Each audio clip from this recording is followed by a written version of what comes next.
Good morning, DJ and PK. It's 97.5 The Zone. Welcome in on a Wednesday morning. Game one of the Stanley Cup Finals tonight. Greg Wyshynski joined us late in yesterday's show, senior writer for the NHL on ESPN.com.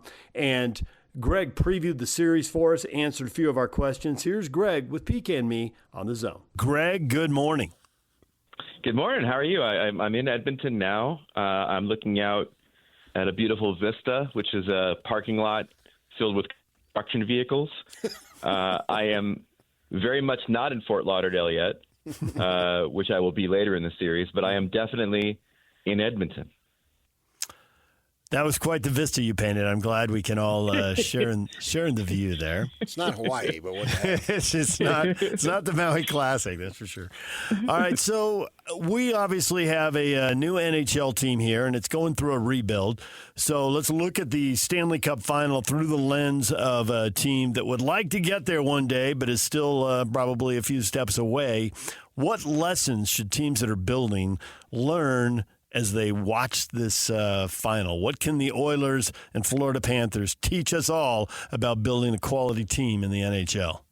It's a really good question. I mean, these two teams are a little dissimilar in how they were built. So Edmonton was in the tank for like a decade. Like they had a lot of they had so many first overall picks that they actually changed the rules on how many first overall picks you're allowed to have in like a 3 or 4 year span.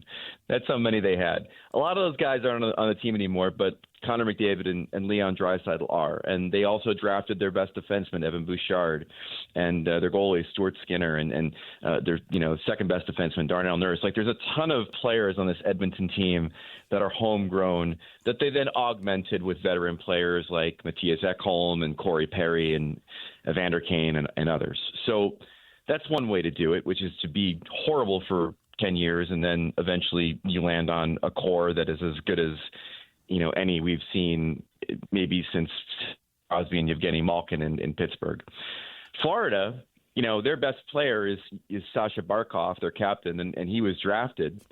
And their top defenseman, Aaron Ekblad, was drafted. But then so many other players that are on this team that won the Cup last year were imported through really smart trades by their GM, Bill Zito. You think about Sam Reinhart, their top-line winger, Sam Bennett, Matthew Tkachuk, now Seth Jones, Brad Marchand. Sergei Bobrovsky famously was a huge money signing as a free agent. So the core, Paul Maurice, their coach, called Barkov kind of like the sun around which all of the other things orbit. So it still comes back to how you draft in both cases. But for Florida, it really was kind of a different way of going about things, I think, insofar as like augmenting through trades and through free agency versus what Edmonton did. You already brought up McDavid. His resume is extremely impressive. It reads like that Partridge in a Pear Tree song. He's got 5 Art Ross trophies, 3 Hart Memorial trophies, a Rocket Richard, and even a Conn Smythe. But he doesn't have the Stanley Cup. So you can argue, a Canadian team, I don't think they've won it, since 93 or something like that. Maybe I think it's like 32 years. And you can argue that, the NHL needs him to win it, and he's got to have a coming out party. I don't necessarily go that strong because he still is only 28 years old and has time. But as far as his legacy and how good he is, he probably needs to get one. Is the time now? So for the legacy part of it, it's undeniable that, the truly legendary players in this league have won the Cup. I mean, that's just how it is. It's unfortunate. In many cases, it's not a player's fault if he's on an organization that can't figure it out or what have you. But I mean, this is two trips to the Stanley Cup Final. He nearly won it last year in a Game 7. You'd expect if you make back-to-back trips, you're gonna raise the cup at least once. And the fact of the matter is that a lot of his peers have. I mean, Alex Ovechkin got his cup. Nathan McKinnon got his cup. Sid's got a couple. All of those players don't have the caveat when they go into the Hall of Fame of you couldn't win the big one. And for a player like Connor, who is one of the most talented hockey players that's ever lived and will go down as maybe being close to a Gretzky level of talent and statistical accomplishment when it's all said and done, he's got to win one, or else there will always be that caveat of you couldn't get the ring. Will it happen this year?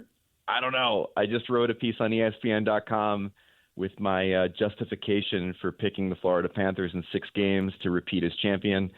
I want to see Connor lift the cup more than anything. I covered him last year when he lost in Game 7 and was named MVP in an effort, and I saw the soul sucked out of somebody's body. He was so sad. So I don't want to see him sad again. I want to see him win. I want to see that caveat go away, but I just think that the Florida Panthers are built to beat the Oilers and to win another cup. Can they play their stars more minutes? Now, games 1 and 2 are a Wednesday, Friday, but they both had a big layoff here. And then there's a lot of 2 days off, play on the third day, 2 days off, play on the third day. Does that enable them to eliminate the minutes for, let's just say some of the guys and put more minutes on the stars?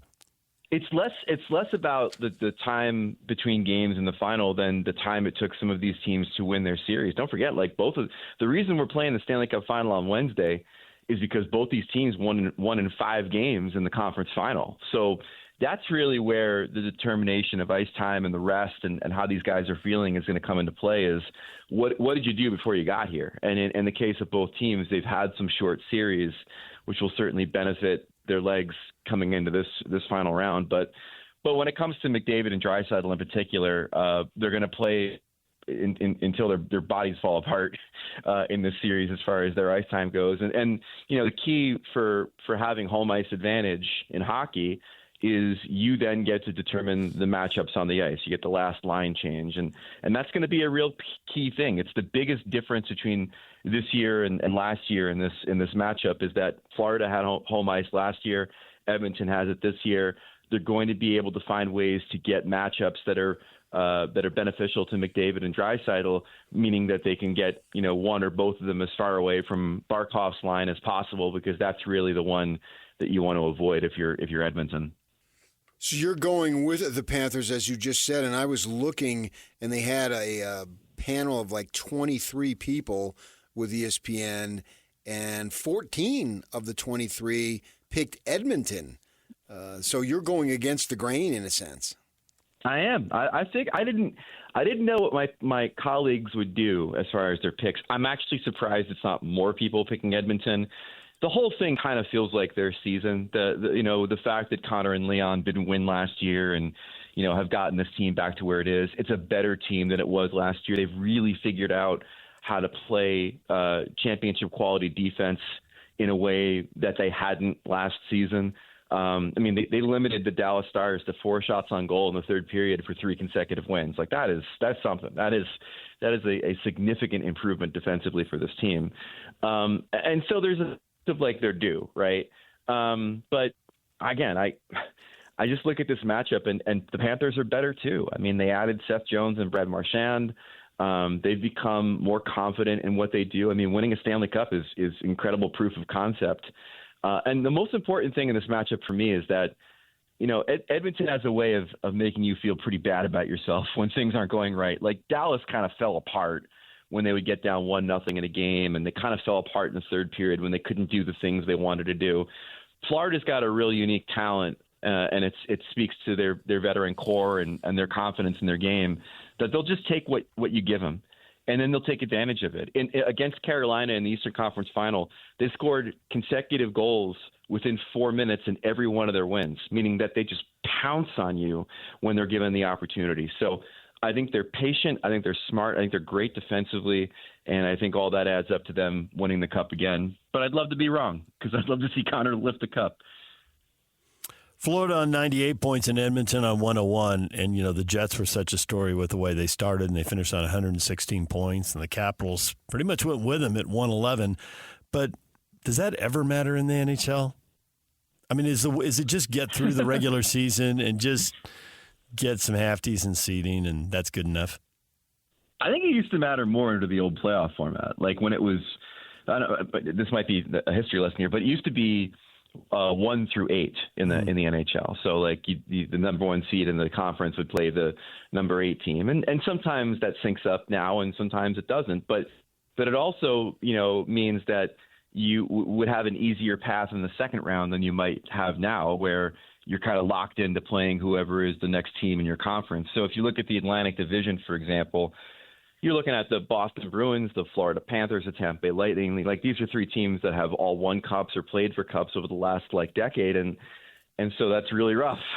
It's a lot easier to come out of the Pacific Division maybe, or the Central, than it is sometimes the Atlantic. So the seeding used to matter more. I don't disagree with you, and I also think that no matter what the playoff format looks like, the bottom line is that it's a 7-game sprint, and a 7-game sprint with a goalie that gets hot all of a sudden can lead to upsets. It's one of the reasons why the Stanley Cup playoffs are, I think, the best postseason in sports.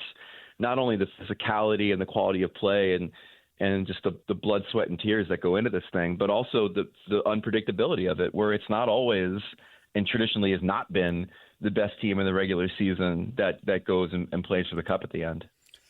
So is Edmonton's Stuart Skinner hot? I think he is. I think his play last round was overrated a little bit. Dallas was, I don't know what the hell Dallas was doing last round, but I mean, like, there was a game where they're like, Skinner's great, and it was a game where Dallas missed the net 40 times and turned the puck over more in 2 periods than they had in any single game in the playoffs. Like, it was definitely them falling apart versus anything Skinner was doing. But they're playing good defense in front of him, and the bottom line for Stuart Skinner is that they don't need him to win a series. They just need him not to lose a series. And I think he's playing well enough right now where he's not going to be the reason that they lose this series. And for him, that's all you can really ask for. But as I pointed out in my piece on ESPN.com this morning, like, the difference between the two goalies is that Sergei Bobrovsky, the Florida goalie, could win a series. Like, he could be the reason they win. He could be a guy who puts a team on his shoulders for 2 games and wins, and they win because of that. And I think that's a tactical advantage for Florida in the series. We can talk a lot about the physical matchups, but the mental part of the sport. I mean, Edmonton got down 0-3 last year and then forced a Game 7. Do you think either one of these teams can dominate the other or break them mentally, or is this just a total grind to get to 4 wins, game by game, period by period, shift by shift, and it really is just going to be just a battle of attrition here? Yeah, I mean, that's a really good point. Like, I mean, Florida is extremely mentally tough. Like, they're a veteran team, and they're not going to be rattled by really anything. But you bring up a really good point about Edmonton, which is that even if they do get down in the series, I mean, it's less than a year ago where they rallied from a 3-0 deficit and nearly pulled off a Game 7 win against Florida. So, yeah, I don't think either of these teams are really going to get rattled. Like, if it's 2-0 for one of these teams after the first 2 games, I don't think that the other team is going to fold up their tents and start thinking about vacation. It's going to be a really interesting series between 2 teams that are playing with a lot of confidence. I think Edmonton there's a ton of belief in their room right now about what they're doing. And for Florida, I mean, they're the Cup champion, and they're arguably playing better now than they did last season. So it's going to be fascinating. So are they a dynasty if they win again? So really, I mean, I've had that debate about several teams over the last 15 years. Yeah, we love to do that.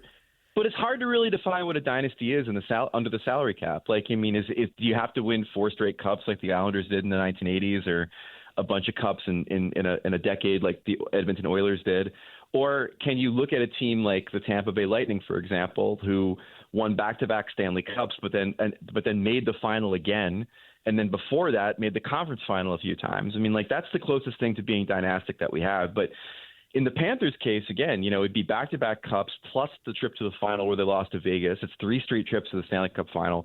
Like, when you think about this league and the constraints by the salary cap and what these teams are able to do and not do insofar as keeping their teams together, like, it's the closest thing you're going to get to something that resembles a dynasty, I think, is what the Panthers are doing. And if nothing else, I mean, the more interesting conversation might be, how does this team stack up against the ones that we've seen win multiple cups in the last 15 years? Pittsburgh, Chicago, Los Angeles, Tampa Bay. Like, you could make the argument that this Florida team is the best of the lot. I mean, they are such an impressive group and so well put together. And there's not a whole lot of flaws on this team. And that'd be an interesting debate to have if they end up winning again.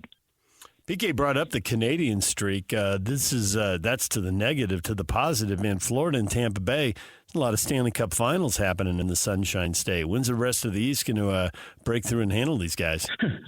Well, first off, the drought since 1993 has been beautiful as an American hockey fan. Like, nothing has warmed my heart more than seeing those people miserable about their teams not winning.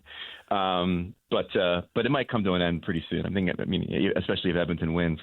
But your point about the Floridian teams is an interesting one, because there is an ongoing debate in the NHL right now about the income tax benefits that teams in Florida, Nashville, Vegas, and others have that the Canadian teams don't have. And there's a sense of, these players take less money to play for these teams because they get more money in their pocket because of the tax situation. And is that fair? And it's a whole lot of crying about teams in non-traditional markets winning the Stanley Cup over and over again. If you ask me, I think there's a reason why players just want to play in Florida versus play in Canada, and it's beaches and lovely weather and golf, and also these organizations are really well run, and also they don't have a small army of media people like in Toronto hounding them at all times about how they stink. It's a lot happier life to be in those media markets too. So it's a good point you brought up, which is that there's a reason why people believe that these quote unquote non-traditional market teams keep winning. But I think there's other reasons why these franchises have been successful other than the economic advantages that they have. Well, Greg, we appreciate a few minutes. We want to let you get back to you probably like Bob Ross, just painting a picture, looking out that window, and we'll let you get back to your art. Oh, dude, I appreciate it. Yep, stale hotel coffee, trying to make out the signs in front of fast food places I'm unfamiliar with in Canada. It's really living the dream right now, boys. But it's media day. It's media day today. It should be a lot of fun, and then tomorrow we get this thing going for real, and it's going to be. I think it's going to be a hell of a series between these two teams. They are the best two teams in the league, and it's great to see them advance as far as they have. He's Greg Wyshynski. He is a senior NHL writer for ESPN, and you can read his work throughout the Stanley Cup Finals. Thank you, Greg. Anytime. Thanks. There's Greg Wyshynski from ESPN. All right, we're going to take a break. When we come back, Bill Seals from covering Iowa State. Man, how good are they going to be? They got some key pieces of the puzzle back. They're coming off a good year. They got a third-year starting quarterback. We'll talk with Bill as the spring football tour continues next. DJ and PK, it's 97.5 The Zone. We are joined now by Bill Seals covering the Iowa State Cyclones for Rivals Cyclone Report. Our spring football tour continues. Bill, good morning. Good morning. How are you guys doing? Appreciate you having me. We are doing well. We do a spring football tour, cover the whole Big 12, and as we talk to teams, there are so many schools, so many teams are optimistic right now, and I know it's that time of year, but there's real optimism based on who they have back. And I'm assuming, and correct us if it's wrong, I'm assuming that given the fact that Iowa State's going to have a third-year quarterback here, and they're coming off a good year, that there is a ton of optimism that this is Iowa State's year. Is that the way everybody's feeling? Well, I think they're feeling good right now. You can't argue Rocco Beck, the third-year starting quarterback. They love what they have back with him. The depth behind him shaping up very nicely as well. As you guys know, in this era of the transfer portal, it's hard to build any kind of depth at the quarterback position. But I think Iowa State feels very good there. I think the biggest question mark, though, is who's catching passes from Rocco Beck this year. And they lost a couple of guys to the NFL, both to the Houston Texans, surprisingly, both Jaden Higgins, Jalen Noel. They got into the transfer portal themselves and added Chase Sewell from East Carolina, Xavier Townsend from UCF. I think they've got some able replacements there as well as some returning players. So, yeah, I think love what they have out of Rocco, but we'll see once they get into the season if this new receiving core, those two guys can contribute at near the level that they got out of Higgins and Noel. You got Tyler Miller and Brendan Black along the offensive line, but 3 starters have to be replaced. They ran the ball fairly well last season. I think that they'll continue to run it well if the offensive line is good enough as it was last year. Speak to that. Yeah, I think they've got some able replacements there along the offensive line. I think they even with those 2 starters gone, they like what they've got coming back. I wouldn't be surprised if you see Brendan Black shift over to play center this year to replace Jared Hufford. They've got Dylan Barrett coming back. He kind of dealt with some injuries a year ago. They like his polling ability at guard more than they do Brendan Black. That's why I think you'll see Brendan settle in at center. They like what they've got with Barrett. Trevor Bohr is one that's probably going to slot in on the other side. He got some extended time last season. They like plugging him in. On the outside, wouldn't surprise me to see James Neal settle back in at left tackle. He had kind of been that heavy formation tackle, that tight end eligible guy that never threw it to him. But I think you'll see Neal probably settle back in on the left side. That's your starting 5 right now, and then they've got a couple of other ones as well. They did add an experienced redshirt. Well, he'll be a redshirt sophomore now. Austin Barrett played 5 games at Indiana a year ago, and then we saw what Indiana finished record-wise. So I think a very good case could be made for him as a future player along that offensive line as well. So they like the depth there. It's probably 7, 8 guys deep. At running back, it looks like the top 3 backs are all back in Carson Hansen, Abu Sama. Jalen Jackson did have an arrest in December. Are they all back? Anything added to the transfer portal? It's kind of a 3-headed monster there with those 3 going for about 16, almost 1,700 yards. Yeah, Jalen Jackson actually was like a grad transfer type from Eastern Michigan, so he's exhausted his eligibility, but they still do have Carson Hansen, Abu Sama. What we've seen out of this coaching staff the last couple of years, they're kind of going the way that it seems like a lot of backfields are going in college football anymore, and it's maybe a by-committee approach, or one guy will dominate the carries if he's kind of the guy maybe on the heater that night. They'll ride him, but for the most part, you'll see Hansen and Sama splitting the carries. Hansen will be the goal line back. Abu Sama maybe the home run hitter, the home run threat there. I'll remember what he did at Kansas State that season, a regular season finale 2 seasons ago. Had well over 200 yards and 4 or 5 touchdowns, I believe, a big game in that. So he's the home run hitter. They were able to redshirt Dylan Lee. I think in limited action, they kept him under that 5-game threshold. Was able to redshirt him. Dylan Lee probably going to be the number 3 guy. They did add River Peppers, a freshman. He was here in January, but also really like someone about to join the program in another week here. Jaden Jackson signed him in the February period out of the Lone Star State. So did a little recruiting down there. He put up huge numbers. So they like, I think, the depth behind Hansen and Sama at running back. Everybody likes to throw the ball, so you got to defend the throw. Safeties, Bo Freeler and Malik Verdon, top 2 leading tacklers, I believe. They're both gone. But as I look at this secondary with guys like Trey Bell, Jontez Williams, Jeremiah Cooper, seems like they're a pretty good position to be decent in that defensive secondary. Yeah, it's a big loss for Freeler, losing him. They've got a ton of safeties in the pipeline. I think numbers-wise they're fine, but leadership-wise with Freeler, a multi-year starter, that's a big loss. Malik Verdon, he also started over multiple years, kind of battled injuries, though, and was in and out of the lineup, but they were able to cultivate some depth there. Jeremiah Cooper, one of the leaders in the country in interceptions in 2023, kind of took a took a step back, though, last year, and he's hungry to kind of put things back together for his senior season. So Cooper going to be the guy, the leader back there. They've got some other possibilities to go in opposite. The two spots, they go that 3-3-5, the three high safety look. So Jamison Patton, Tayshawn James, Marcus Neal, Drew Surgis. Those are four names they're probably looking to fill those other two starting roles.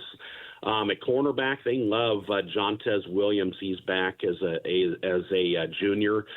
They played three guys a ton of snaps last year. Darian Porter, he's in the NFL now, was drafted.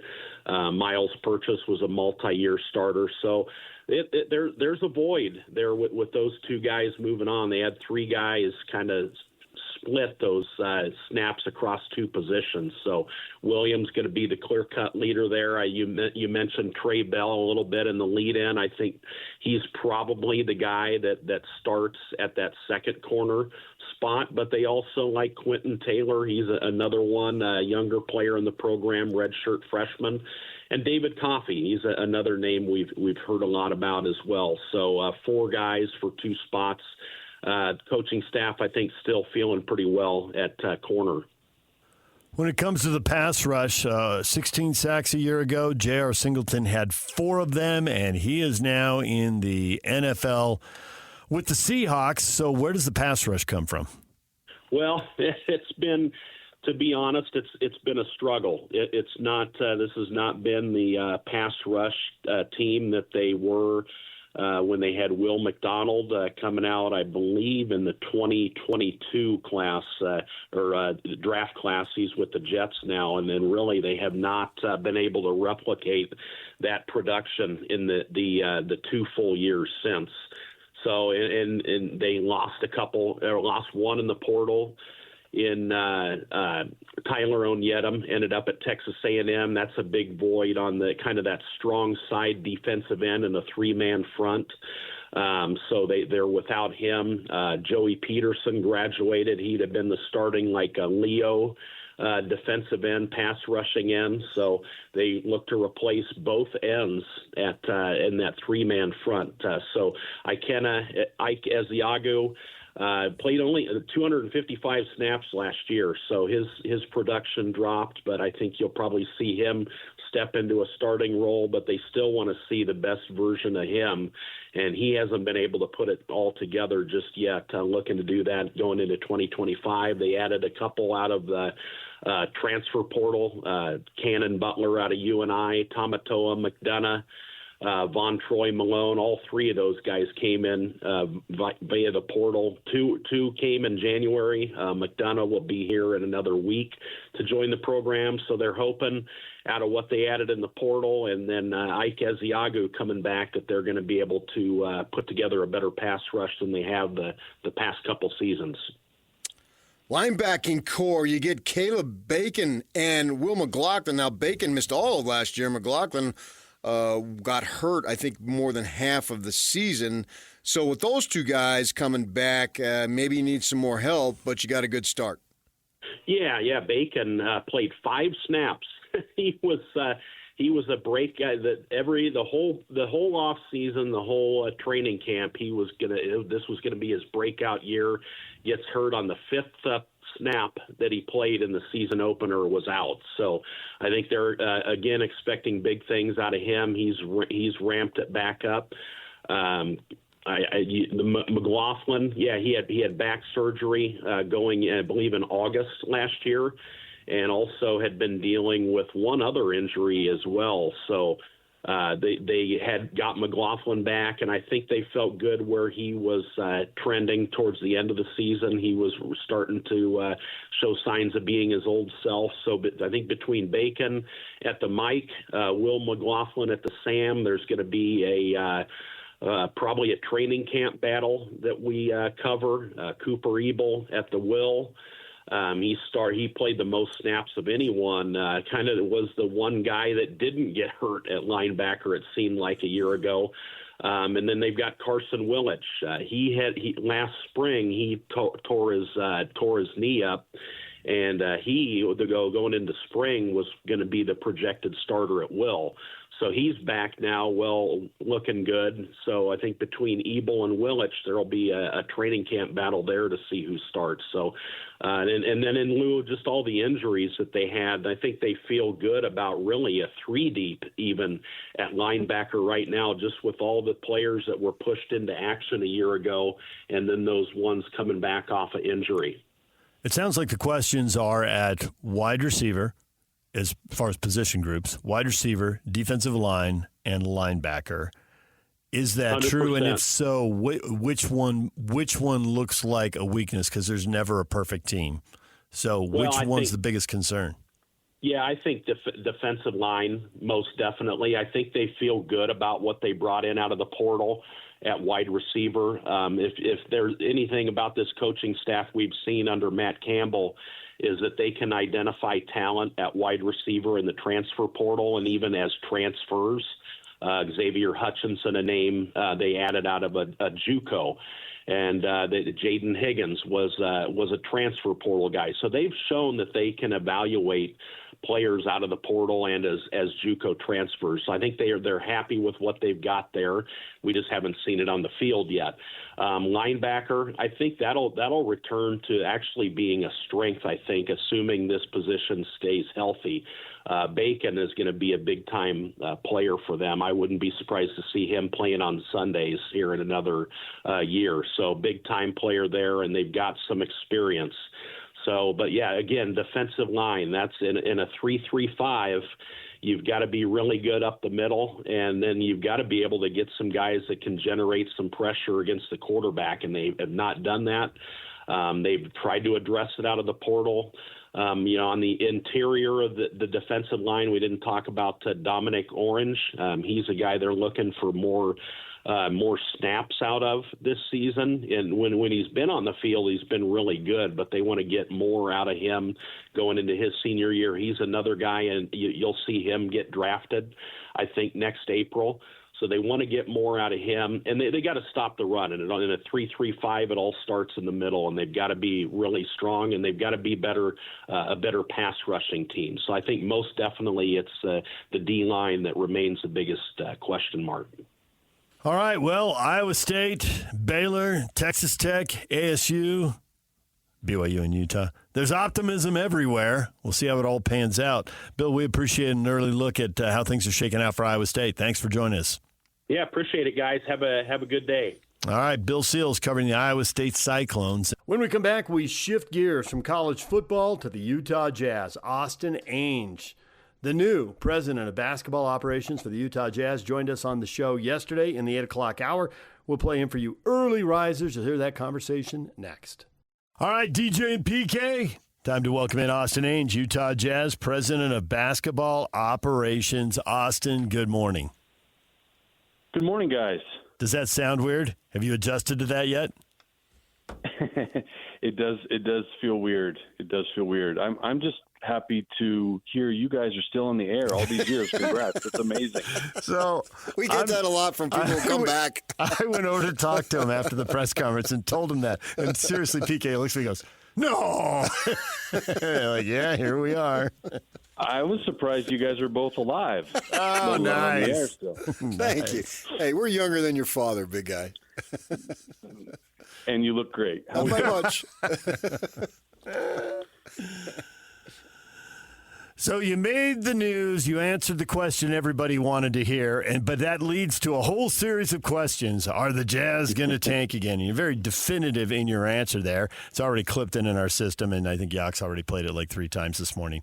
So that you'll hear that over and over again. You won't see that this year.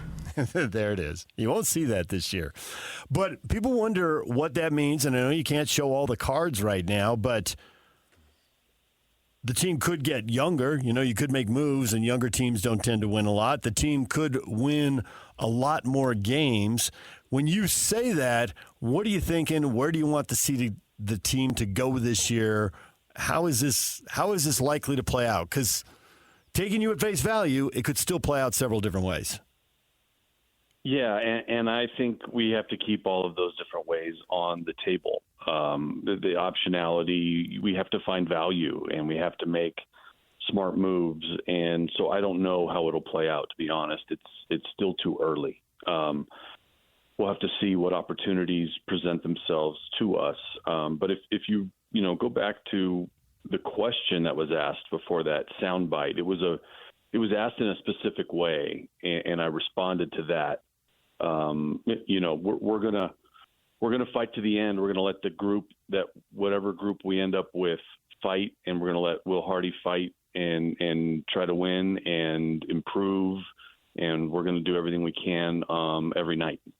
So that's kind of the question I was answering. It seemed like that you had prior conversation. You said it so definitively that it wasn't something that just popped into your mind, that you had previous discussions maybe along the hiring process. Is that accurate? For sure. Yeah. I mean, obviously, these are the things you discuss when considering taking a job. Are you worried about losing the draft pick? Much has been made of the fact that Oklahoma City, depending on how things shake out, could get that pick. How important is a pick in a draft that's supposed to be this good coming up in another year? And I realize it's a year beyond the 1 year you're scouting on right now. How big a factor is that when you're making these decisions? It's a huge factor. It's a huge factor, but there are many other factors to consider, right? The toll it takes on a team in an organization to only think about that pick, right? The effect it has on all the other moves and decisions you make. So there are a lot of other things to consider besides the pick. The pick is really important, and obviously, no one wants to just give away first round picks. But there are a lot of other things to consider, and that's what we're trying to do. The last 2 years, the Jazz have had 3 picks. I say 3 first-round picks each. I know Filipowski was early second round, but it's barely in the second round. Plus, he played like a first-rounder. I'm sure you already know that. And, we were anticipating leading up to each draft that there would be moves, but the organization chose to keep the picks, take the players. By and large, I think they've been good, and we know Taylor Hendricks had the injury. Cody Williams, he needs to literally grow up and get more just get his body in better condition to be able to compete, bigger and stronger, all those things. So it looks like you got those 6 players. Now you got a couple of picks this year in the first round. I believe you have 2 in the second, and you can't provide any definitive answers. But do you have an idea of whether those picks will be kept, or maybe there's an opportunity to make moves? I mean, I'm going to listen to everything. I just got into this job, so it's all kind of moving fast, PK. But I believe, by far the most likely scenario is we draft the picks. But you never know what offers come in. Got to stay ready. Yeah. You've got a lot of young guys here. Have you followed these guys yourself for a long time? I know teams scout each other. You're preparing for trades and all that. How deep a dive have you taken on Jazz players, and how much do you think you still have to learn about the current roster? I follow them pretty close, and obviously even before they were members of the Jazz, followed them, but there's nothing like working with people every single day. So I will spend a lot of time talking with the people in the building on what they see and talking with the players themselves, right? So there's more information to be gathered for sure. Drafting is a lot like recruiting in college, to where a coach and his staff, they have to project, because you're taking a 17, 18-year-old and you want to develop him into a 20, 21-year-old, and that could be a significant difference. Same type of concept here with the NBA draft. You're drafting maybe an 18, 19, 20-year-old, but the idea is to project down the road when he's 24, 25, 26, and so forth. For you, how much of a challenge is that to be able to look at a kid now and have some ability to see the future and what that individual can become? It's really hard. It's really hard. We all do as much work as we possibly can, and it's an educated guess. It's certainly a difficult thing. I usually tell the story of when Doc Rivers was our coach in Boston, and his son Austin Rivers was in the draft and a highly rated player, and our whole organization knew Austin since the time he was 4 years old all the way up. We'd seen everything, and we still weren't sure.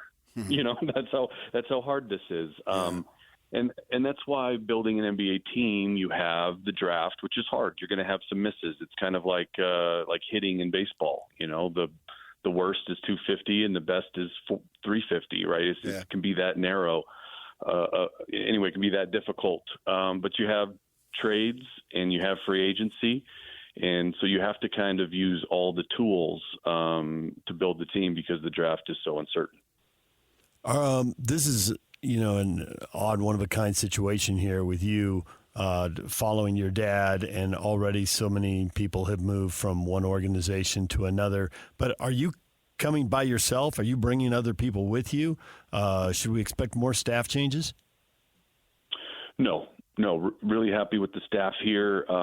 And we got a draft in free agency just a few weeks away here. So I'm going to jump in with this group of which I do have a lot of previous relationships with. There's only 30 NBA teams, so we all know each other really well and deal with each other. And there are some people I've worked with previously, obviously Will Hardy, who I'm super excited to partner with.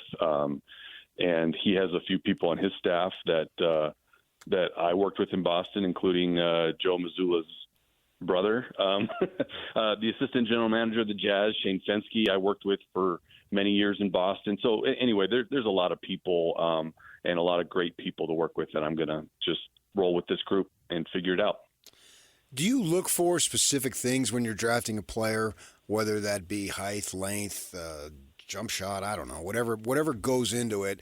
Is there some things that are just must-haves when you look to take a player? There are a lot of things that you look at. I try everything I can. This is a boring answer, to not have hard and fast rules, because there are just players that break them, right? There are short players that do great. There are slow players that do great. There are non-shooters that find a way to do great. But it's really the combination. It has to add up, but character, hard work, competitiveness. I would say those types of things, the less physical measurement items, I would focus on more and have a little bit stronger rules on. Are you as patient as your dad? I don't know how much time you've spent with him. I'm not sure I would call him patient. In regard to making moves, he's got a reputation for waiting people out on trades and that kind of stuff. Let's just stay there. Yeah, I mean, look, we worked together for 14 years. I found him to be pretty aggressive. But yeah, I mean, look, he drives a hard bargain in the past and all of that. And look, there are lots of things to learn there. Trades are difficult. It has to work for both teams, but I plan on being on the more aggressive side. But that can mean nothing happens for a year. It could mean something happens next month. It's just, you never know. Got to stay ready and find the right opportunities and the right value. What's your confidence level in being able to find guys that are, not stars? You look at what the Oklahoma City Thunder have, those role players coming off the bench, Caruso and maybe even a Lou Dort, who was an undrafted free agent. I know he starts. But those types of guys, you need to have them. And I'm wondering, I've read some stuff since you got the job that you were a part of that and bringing in guys that could help you that weren't necessarily big name guys. So I'm wondering your confidence level and be able to add that to the Jazz.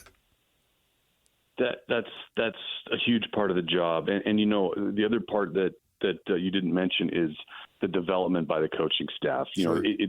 You work together with them, and you do your best to find the diamonds in the rough and the guys who are undervalued or underdrafted, and you work with them and the coaching staff and see if you can't develop them into being winning players. But that's that's the job. That's the job. It's not just drafting the 5th pick overall. It's drafting the 43rd pick or the undrafted guys or the two-ways and seeing if you can't find some guys. We have a big staff of really smart people. We're doing everything we can to do that. Does the world of NIL and the way things are changing college basketball, does that help you prepare? I mean, a lot of these guys are handling a lot of money, and as much as drafting is about physical, you got to get people with the right mental makeup to handle the money and the celebrity and spotlight, and college players are getting that in a way. Well, let's just say they didn't get that a couple decades ago, as you well know. Yeah, it's an interesting question. I'm not sure I've noticed a big difference yet, but we're early in this process with NIL in this era. I haven't seen it, but it's possible. It's possible they could come in a little more prepared. Back in my beat writer days when I was with newspapers and covering teams on a daily basis, I would see guys like, as you call them, DA. They'd show up in the press room, whether it be in Las Vegas or wherever, and you'd see that they would be in-person scouting. How much do you intend to do that as far as being on the road to get your own eyewitness view of potential players? It's what I've lived the last 17 years of my life, and I plan to continue. I believe in both. You have to watch a lot of film. But I believe in seeing in person. I think it helps. It helps me anyway. So I will do a lot of that all over the world, pounding the pavement, shaking the bushes, finding anything I can to find an advantage.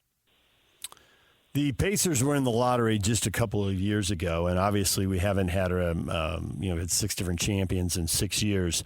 You have been doing this for more than a decade, but do you feel like the rules have changed, how quickly teams are being built and how short their window is to win and how quickly they're being taken apart? Yeah, a lot of that has to do with the collective bargaining agreement. It kind of forces quicker rebuilds and quicker kind of dismantlings. You just can't spend into the tax, and they have these aprons now. So everything is a little bit different. It all happens quicker. Well, is it fair to say it's a dream come true for you? Because I know you've worked on it for a long time, and I remember talking to you when you were a player that this is something that you wanted to do. It's really cool to see from our perspective that you got it and you put your nose to the grindstone, so to speak, and got the job done. I'm wondering if you're looking at it like that. Absolutely, no, absolute dream come true. I've been grinding in the G League and in gyms in Serbia and Lithuania, finding guys that this is what I love. This is my passion. I'm so excited to do this with Ryan and Ashley Smith and Will Hardy and all the people in the Jazz. I've been interviewing for these jobs the last few years. I actually had some others to talk to this summer, actually.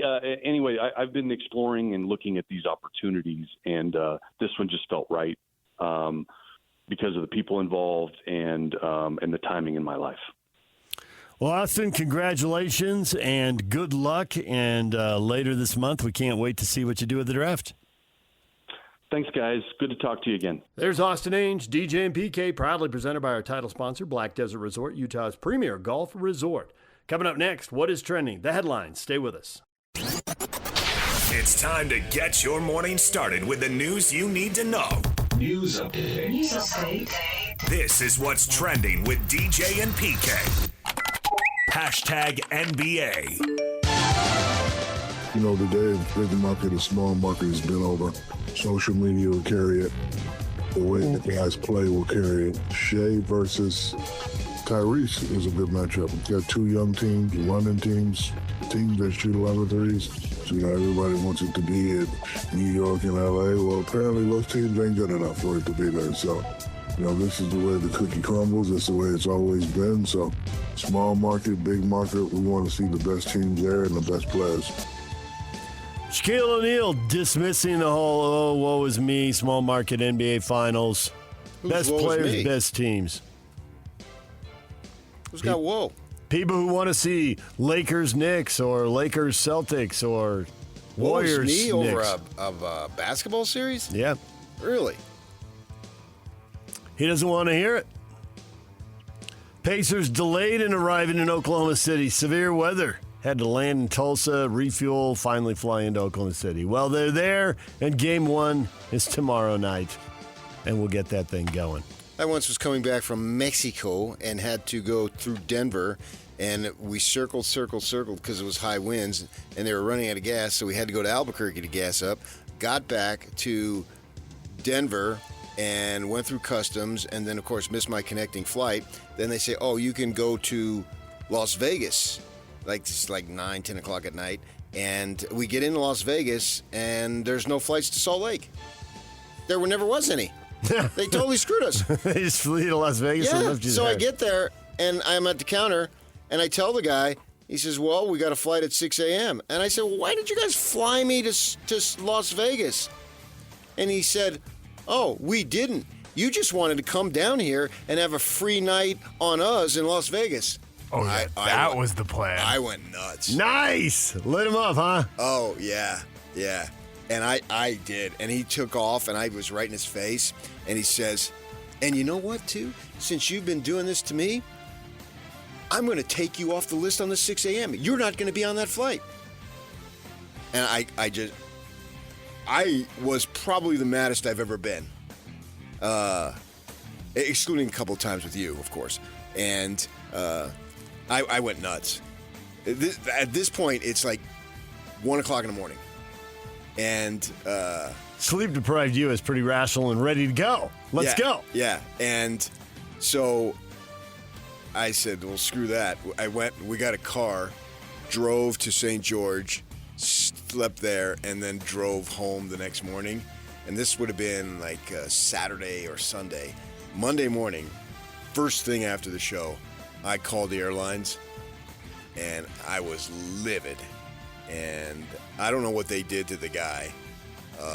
But you aired him out pretty good. Yes, and then they gave me all the money back. Oh, nice. And paid for the rent-a-car. And then the next time I was in Vegas and had a layover, I went looking for him. You did not. I did too. The only thing I regret Come out is wherever I didn't you take out my are. phone and took a picture of him at the time. Ah. Yeah. I wanted a free night in Vegas. I've only been to Vegas probably 1,400 times. You're over it. And I need a free night in Vegas? Yeah, you're over it. I don't gamble anyway. Hey, the New York Knicks are gambling. They fired their head coach, Tom Thibodeau. 5 years on the job. They're in the Eastern Conference Finals for the first time since 2000. Well, yeah, we just had our best playoff run in 25 years. Let's fire the coach. Does that make any sense to you? No, but a lot of times firings don't. So this is an extreme example, but he was probably going to get fired anyway at some points. Name me a coach in New York outside of Red Holzman who didn't get fired. I hear you. But maybe you run it back one time, and the East. We've still got a whole offseason to go, so who knows? But right now, the East looks pretty wide open. This team, that team, who knows? It seems like you ought to give it another shot. That's the Knicks for you. Yeah, I can remember who was it? Detroit fired Rick Carlisle and brought in Larry Brown, and they won the Yeah, job. it could happen. Sure, you could hit gold. Seems like the exception to the rule, but okay. Well, why would they? Doug Collins was fired, and they were doing well, and look what happened at Chicago. Not to say this is happening or to justify it. I'm just saying it's a crazy business. Shams is reporting on ESPN that Kevin Durant, mutual interest for a potential trade. Phoenix and Houston, Phoenix and Miami, the Knicks, Minnesota, San Antonio. What will happen? Those are teams that have been mentioned in other places. Seems logical. Okay, sure. See how that shakes out. Yeah, so I've never bought that Phoenix just is so bleak, blah, blah, blah. Because all you got to do is make one deal and away you go. And it could happen. You can restore what you've given. Not to say that they're going to be a contender, but all that they lost, they can quickly get back. DJ and PK. Hashtag NFL. One of my favorite players of all time is probably my favorite player of all time is Barry Sanders. So probably similar to that. Maybe one day, like, it'll be out of nowhere. I'll probably be balling and just be like, yeah, call it quits. That's Saquon Barkley, the Eagles star running back, on possibly retiring early. Sanders is his hero. Maybe he'll walk away like Barry did. Well, Barry, no, he cut left, then he cut right. Exploded, 3 guys missed exploded at him. away. That's how he walked away. Yeah. Heard of the general manager? He cut away. That guy, the way he could run, man, that was something. Dallas Cowboys corner Trayvon Diggs could lose out on $500,000. He did not participate in the team's offseason program. He's opted to rehab his surgically repaired left knee in Miami. He's missed the first 2 phases of the team's offseason program. Excessive absences could cost him the $500,000. Seahawks coach Mike McDonald made it clear the team plans to start Sam Darnold, despite rumors emerging he could be supplanted some up-and-down performances in offseason practices lately. Seems a little early to be worried about that. But quarterback speculation in the NFL makes the world go round, I guess. Well, I thought that he was going to be the guy. Yep. This story sort of caught me by surprise. I mean, I thought that was the plan. You got rid of Smith, you brought in him, and away you go. Gino wanted more money than you wanted to give, and they gave Sam Darnold 3 years. Although the way the guaranteed money is stacked up, they don't have to give him 3 years. But this year, he seems like the guy. Vikings legend Jim Marshall, part of the famed Purple People Eaters, passed away yesterday at the age of 87. He held the record for consecutive games played, 282 in a row, until Brett Favre broke that record. 282 straight games on the D-line in an era when they were playing 14 games a year. That's remarkable. That's unbelievable. 20 years. DJ and PK. Hashtag Major League Baseball. Jazz Chisholm to lead things off here in the 7th. Drive to right. It's deep. Going back. Goodbye. Line drive. Home run. Jazz Chisholm. It's 2-1 Yankees. Not played since that first inning on the 27th. Now he drives the 0-2 deep to right field. Barger at the wall. It's gone again. Solo homer for Harper in his first at-bat back. And the Phillies go back-to-back to make it 3-0 in the first. Here's Jake Cronenworth. First pitch swinging. Ground ball to right side. Base hit through. Jackson Merrill's going to score. Padres have a 3-2 lead on the 2-out single by Jake Cronenworth. Little 2-out magic. Pitch. Swung on and hit deep to left. Back goes Nimmo. Still going back. This ball is off the wall. Around third is Edman. The Dodgers are going to win it. Freddie Freeman with a walk-off double. And the Dodgers win it 6-5 in 10 innings. Dodgers taking down the Mets. The 2 teams right behind them, Padres and Giants, squaring off. And you heard Jake Cronenworth driving the winner there. Manny Machado, 4 hits. Padres win 3-2. Bryce Harper, back from his back injury. He returns. He's got a home run. Your childhood team, the Philadelphia Phillies, beat the Blue Jays 8-3. Well, mid-childhood, early childhood was the Giants. Early childhood with Willie? Yeah. Then you moved on? Well, he moved on. So I had to move on. Next, give me Mike Schmidt. And go. I did like Mike Schmidt. I bet you did. A lot Larry of people Bowa, did. Dave Cash, the Bull, Greg Luzinski. Nice. That was the game that when we had moved to Phoenix, and my sister, her husband, and my mother and I drove from Phoenix to San Diego. Saw the game and didn't go to the beach? No. Got up, left at 4 a.m. on a Sunday, went to the game because it was a Sunday day game, as most of them are. And then right after the game, drove home. I was furious. The Rockies won a series.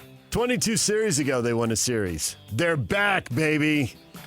No, they're not. No, they're not. They just got them. They got the Marlins, and they eked one out. 3-2, they beat the Marlins. Already have their 50 losses, far and away the worst team, but 11-50 now. Look at them go. Winning 18% of the games. That is something special. Boston skipper Alex Cora lamenting the Red Sox. We're not getting any better. Red Sox lost to the Angels 4-3. Both those teams under 500. Either one of them getting to get any better? Write them off and watch somebody else. We have seen turnarounds. It's early June. There's a long way to go. Yeah, I'm not following the Red Sox that close. I think the Angels have been a little bit better. I mean, they still got a long way to go, but I think they've been better relative to where they've been. Bees lost to the Round Rock Express 6-3, coming off a week where they lost 6 in a row. Take another L here. They'll try again tonight. Ballpark, America First Square. Game 2 in this series. First pitch set for 7:05, and the Zone will be on the air. Tony Park, 6:50. Hashtag college football. If I know my Patrick Kinahan, he is completely bored with all stories about the House settlement. You bored with all the stories about the House settlement? House settlement. Get on Another with it. extension pushed back. I hate the House. It was going to be June 6th deadline. Now it's June 27. The expectation was the new terms of the settlement would go into effect July 1st, but that's likely to be delayed as well. Everybody, all the ADs sitting, waiting around, all the coaches, how much money are we going to have? What are the rules going to be? What do we have to do? Nobody knows. Stinking House settlement. Yeah. Frustrating, but what are you going to do? Bill Belichick has passed his the deal for his buyout to lower from $10 million to $1 million. Where would he go now that his buyout's down at $1 million? I mean, he's still going to do a year at North Carolina, isn't he? After that, all bets are off. But I think he's going to paradise, if you get my drift. Hey, now. Retire and set his son up for the next job. What's her name? I haven't heard her. She hasn't been in the news in a Jordan week or so. Hudson. She's not been in the headlines. What is she doing, man? Get going. Get your name out there some more. Promote. DJ and PK. Hashtag NHL. Stanley Cup Finals start tonight. The rematch, the Panthers, the Oilers, Game 1 in Edmonton. Puck drop set for 6 o'clock on TNT. Who will get it done? You hear the phrase home ice. How come you don't hear the phrase visiting ice? Same side of a different coin. Yeah. Well, they went about as exciting as you could have a year ago. Overtime in Game 7, 3-game win streaks, both. And then in double OT. I don't know if you can get much better than that. If you're looking for publicity towards your league, we'll see what they can do. My guess is it wouldn't be that because the odds of that happening seem overwhelming. You can go to triple overtime in Game 7? Wow, that would be something, but we'll see. I'm going to go with Edmonton. Yeah, take Edmonton and Edmonton's power play. Florida with twice as many penalty minutes over the course of this postseason as Edmonton. Far more likely to give you the man advantage. All that firepower. Will that make a difference? Yeah, fire on ice. DJ PK, that's what's trending. It's brought to you by Shamrock Plumbing. There's no job too big or too small. Get the personal touch with Shamrock Plumbing. Brian Geltzeiler is going to join us at 8 o'clock. SiriusXM NBA radio host, NBAtv contributor. His thoughts on Austin Ainge making the move from Boston to Utah. What impact's that going to have? We'll talk with Brian Geltzeiler and Justin Spears, Arizona Wildcats beat writer for the Arizona Daily Star. Our spring football tour continues at 9 o'clock. Also, it's a Win Tickets Wednesday. We're giving away a 4-pack of tickets to Aerofest in the 8 o'clock hour. So look forward to that. Coming up next, the question of the day. Stay with us.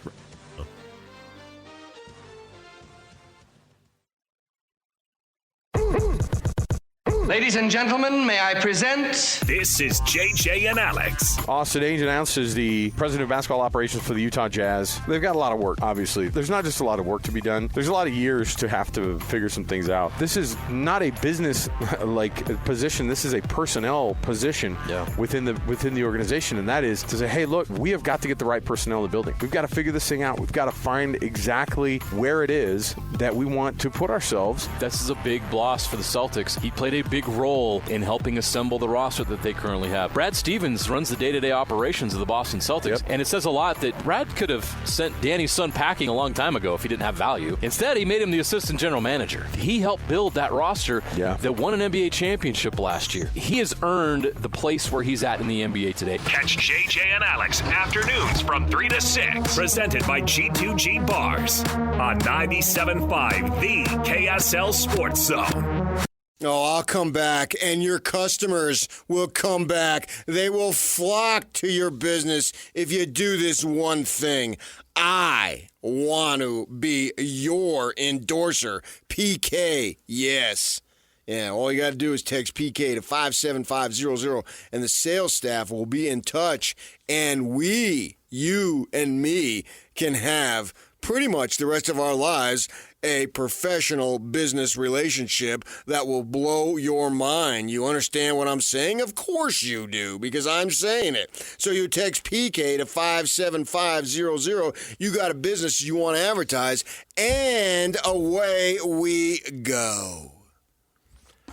Question of the morning. Austin Ainge says the Jazz most likely will keep this month's draft picks. What were you hoping for? Eric, it'd be a miracle if they could trade their 5 for anything meaningful. Nobody, like Giannis or KD, wants to play in Utah for a team with no direction. They have to hope to get lucky with number 5. Lots of great players drafted at 5 or later. They got to get lucky. Yeah, I don't think they get lucky, though. I disagree on the luck category. I think a lot of work goes into it. You have to reduce luck as much as possible through preparation. And I think that's extremely important. Because if it's luck, then I can do it. You can do it. You're not just rolling the dice. Right. You got to go to that gym in the middle of nowhere in Europe and find that player. Yeah. Or figure out sitting at the combine that this player, while talented, doesn't have the drive to get a lot better. And all these 19 and 20-year-olds, they got to get a lot better. Yeah, I think that high in the draft, it's not some discovering. Yeah, to some gym in Siberia. I think that's how you find your later pick. Yeah, and it's guys that can develop. That's the thing that you go with Jokic. Well, he was a second-round pick. So I think at the 5th spot, this person, this young man, is well-known throughout basketball circles. And Austin has researched that of infinite amount of times. And then, you don't really know until you're on the clock because you can't guarantee what Charlotte's going to do. Now, I'm looking at one right now. I mean, it's fun. I think we all do this. We look at these mock drafts just for the heck of it, and we've seen them 100 times now. But we still, if 101 comes out, we look at it, right? And what are they saying? And especially now with you and us and Yak, because it's our business, and so we want to be and ourselves as prepared as possible to be able to discuss what we've seen and whatnot. So clutch points. I just 5 minutes ago, obviously I know what we're talking about. So clutch points comes up with a draft, a mock draft, right? And so they've got Flag and they've got Harper. That seems to be virtually, maybe just remove the word virtual. That everyone you look at has Flag 1, Harper 2, right? So I look at this one saying, all right, well, what do we see? Well, they got Flag 1. And Harper 2. They got Bailey 2. That's where I'm going with this. Whoa! Yeah, I'd seen those, but not really since, I don't know. That's why I bring it up. Early to mid-conference season was the last time I saw that. Because if it was standard. Then you wouldn't bring it up. Yeah. Okay. So Flag 1, everyone's got that. That's unanimous. And so you look at this, and here's one, clutch points for whatever it's worth. And the writer says, almost everyone has Dylan Harper above Ace Bailey. I am fine being the outlier here, as I am sold on Bailey's upside to become a star and his long-term potential as a beast on both ends of the court. Well, if you can get a beast, you better do it. Yes. And then he's got Harper 3, and then also 2. This is a surprise. Maluach. and I saw Duke play 50 times, obviously. Well, everybody's watching flags, so you see all these other Duke guys. Yeah, so he's there at 4. And I don't see that, man. That would surprise me. I don't see that. He's been more 6, 7, 8 guy. Yeah, you don't even think he's that big. I'm not sure. Yeah. I wasn't impressed, but you're not drafting for 25, 26. You're drafting for 28, 29. And then he's got Edgecombe at 5. So this one, yeah, I mean, he's got Trey Johnson at 7. And let's see, what's his face? What'd you say for Edgecombe? 5. 5. Yeah, so okay. He's available. That would excite a lot of Jazz fans. I think a lot of Jazz fans are very interested in him. I'm not sure he's going to be on the board. I called up another mock draft over here, and they have Edgecombe going number 3 to the Sixers. They have the standard one, too. They have Harper, too. And then the draft starts at 3. Yeah, well, bang, Edgecombe's gone. The draft's over for him. This is Associated Press. Never trust AP. Never trust AP? Nah. Ace Bailey dropping to 4.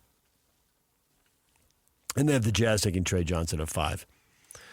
And I think the 2 names most Jazz fans are rallying around, for whatever that is worth, are VJ Edgecombe and Trey Johnson. I like Johnson a slight better. Yeah. Not that means anything, but I just do. Philip, take Trey or VJ and tank on. There'll be no tanking, Philip. Tank They may be on. losing, but there will not be tanking. Hey, kids, rock and roll, tank on. That it has a lot of intrigue there at number 5 because there's all sorts of directions on which AA can go. And so the stuff that I was talking about last week and trying to get some information from Jazz people is they were real high on Jeremiah Fears. But I don't know if that information was based on what Austin Ainge is thinking because he's new man now. Maybe everything you were told a week or two ago is old news now? Or they knew this was coming. And they know AA likes Fears. I don't know. The question with him is the 3-point shooting. Everybody's fixated on that. Because he didn't even shoot 30% from 3. But if you think that can improve, then have at it. I've heard they're high on Fears. I'm thinking, why wouldn't I go with Yegor then? He's 5-6 inches taller. The shooting percentage is virtually the same. He scored more points and all that because my guess is, speaking of Fears, he had far more FGAs than Yegor did. And, he's an American. He didn't have to make the adjustments. I think we underestimate Yegor's all the adjustments that he had to make. I mean, going around the world and knowing one person, Travis Hansen. Yeah. I can relate to that. I moved to Arizona from New Jersey and knew one person, my sister. That was it. My parents didn't even come. They came later. They sent me to live with her because she's much older than I am, and because they wanted me to start school at the start of the school year rather than sophomore year or in the middle or what have you. So I think not to say that he should be drafted 5, but I think his best ball is way down the line, and he's going to be much better than we saw in his one season at BYU. But as far as what the Jazz got, I see back to that comment. Who does take Trey or VJ and tank on? Philip but they will tank on, but just not on purpose. They won't tank. They will lose. Well, it'll be the same. The result is the same. The result may be the same, but the process, battling to the end, will be different. Yeah, there'll be trying an opportunity to win games. Trying to win and playing their best players. And so what if you win 10 more? And San Antonio won 10 more, probably won more than that, and they still got ahead of you. So you tried it. You gave it your best effort to suck, and you literally did. You never have been worse in terms of win total. First 60-loss team in Jazz history. Right. So you literally did your best to be your worst. Worst record ever. And it didn't pan out. Nope. So now what's the point? There is no point. We learned our lesson. And then you move on from that, and now you have these young fellows, and you run with them. And, yeah, so you will – they may not even get – I would think they would get to at least 20 wins, but I can't guarantee that at all. Yeah, let's see what the roster is before we – Well, I think even with the young guys, ought to get to 20. They're not going to trade that many vets, and the young guys ought to be better. Yeah, but they could be injuries. Sure. So if there's injuries, who knows how that's going to play out. But get yourself a bona fide player, man, that everyone from Austin to his father to the owner to Jay-Z to all the other scouts, all those folks that are there doing all the heavy lifting that they do, that everybody feels great about, and bring him in. And yeah, I'm not expecting him to just take the world by storm, but who's to say that he couldn't be on the all-rookie team? I would assume Flagg would be Rookie of the Year. Seems like a safe bet. Right. But when they do the odds for the Rookie of the Year, you know his odds are going to be way better than everybody else's. Of course. And wherever he goes, he's going to get immediate playing time and get shots and get all the stuff as if he's a 4 or 5 year veteran. So he's got that. But shoot for somebody who's on the all-rookie team. That would be a nice level of accomplishment. And, yeah, so I'm excited about the opportunity that they have, 3 weeks from tomorrow, to get going here and get somebody. Austin said yesterday when he came on that a high probability that we keep these picks. And we focus on 5, and then when 5's done, we'll focus on 21. Or, he didn't say that they keep the picks, but he didn't say that they wouldn't maybe trade up. He said everything was open. Yeah. But the most likely thing is that they draft at 5 and 21. But I think you can. It's easier to move up from 21 than it is 5. Yes. Because you only got 4 spots to go. So simply math would tell you 4. You got more spots. And it looks like 2 of them aren't budging no matter what. So really only have 3 1 and 4. or 2. Yeah. Yeah, 1 and 2 aren't. 1 or 2 spots. Right. Yeah. The 1 and 2 picks aren't moving. So at 5, you can really only trade up to 3 or 4. Right. And then at 21, well, we'll see who they like. Seem like you have more maneuverability there. And there's players out there at 21. We'll see about that when that comes about. But, yeah, I think they have an opportunity to get a bona fide rotational player. To what level, remains to be seen. But there's some good players there. I think Trey Johnson can be a player. I like him more over Edgecombe. Fully acknowledging that I'm not draft expert here. But, I watch these guys play. Right. But you might change your opinion if you got to sit there and talk to guys. You're the king of that, and these teams value that in every pro sports league. It's in there finding out the maturity level, finding out the drive, the level of preparation they bring to those meetings. That matters a lot to these. No question. Yeah. That's something they have to figure out. Yeah, we don't get to do that.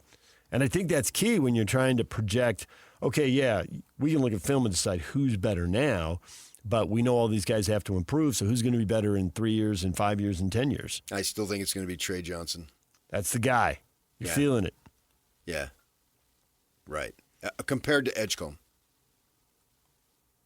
I think they're about the same size. So that there's no big distinction there. But maybe they go with fears. Maybe they think, hey, this is a kid that can, he's better than Collier, and he's going to develop, blah, blah, blah. Remains to be seen what they think there. And if they take him, then we'll see. Away we go on that as far as that goes. This Clutch Points has Yegor at 11 for those who are interested in that. And it starts off, it says, Yegor Demon has done wonders for his draft stock over the last month, and now solidly finds himself as a lottery-projected prospect. Which I believe that would happen. I felt that once he got free and was can just play in these workouts that they have rather than trying to fit in and see what Kevin Young wants and all this stuff, that they would play to his style Yeah. and his ability to cut loose. Yeah. Plus that adjustment thing you're talking about, which is absolutely real. I mean, with every passing month, you can be more comfortable, right? Language skills get better. Yeah. Blah, blah, blah. Right. And so I felt you just adapt. I felt his best ball was so far out ahead of him. I think he showed 40% of what he could do in college because everything was so new. I think he would be much better if he would come back next year, but obviously go chase it. If the pros are going to take you in the top 15, you probably ought to go. The agent has him somewhere working with people, and they're already working on the 3.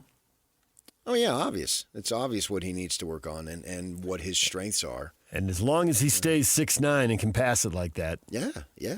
I don't think he'll shrink. Yeah, good point. Yeah, and he can.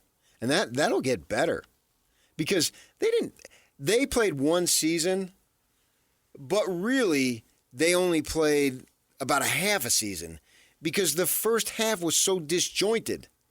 Who's on first? The guys are coming in and out of the lineup left and right. They couldn't figure out, and not this isn't a knock, but not that they couldn't figure it out. It just took a lot of time to figure out. And I don't think that NBA people pay that much attention to that portion of the season. But There's a lot of blowouts in there. Right. There's a lot of blowouts in there, a lot of overmatched. And plus he was injured for most of December. There was that. Yeah. So you factor all those things in there. And I think under all those circumstances, he did okay. And now that's over, and now he can be loose and just go do his thing. And then when he gets drafted, he'll have to fit into a team concept. But as far as these workouts and all this stuff that they're doing, who wouldn't? Right. I remember Dave Rose telling me a kid showed up in his office at Dixie College when he was a junior college coach, and he says, so he's got his head down, and he says, kid walks in the office, says, "Coach," and he looks up, and so naturally he sees his feet, and he looks up, he looks up, he looks up, he looks up, he looks up. It's Keon Clark, who played in the NBA, played here, right? And so by the time he got to the top of Keon's head, his eyes were as big as basketballs practically. Yes, young man, what can I do for you? And he wanted to come, and Tark had or UNLV had the thing there where they would send guys over and all that, blah, blah, blah. And so that I think that's the way you would look at Yegor. You cannot deny his height when he walks in, and he can get so much stronger and all. So he's a player. I wonder if the Jazz had an opportunity to trade up.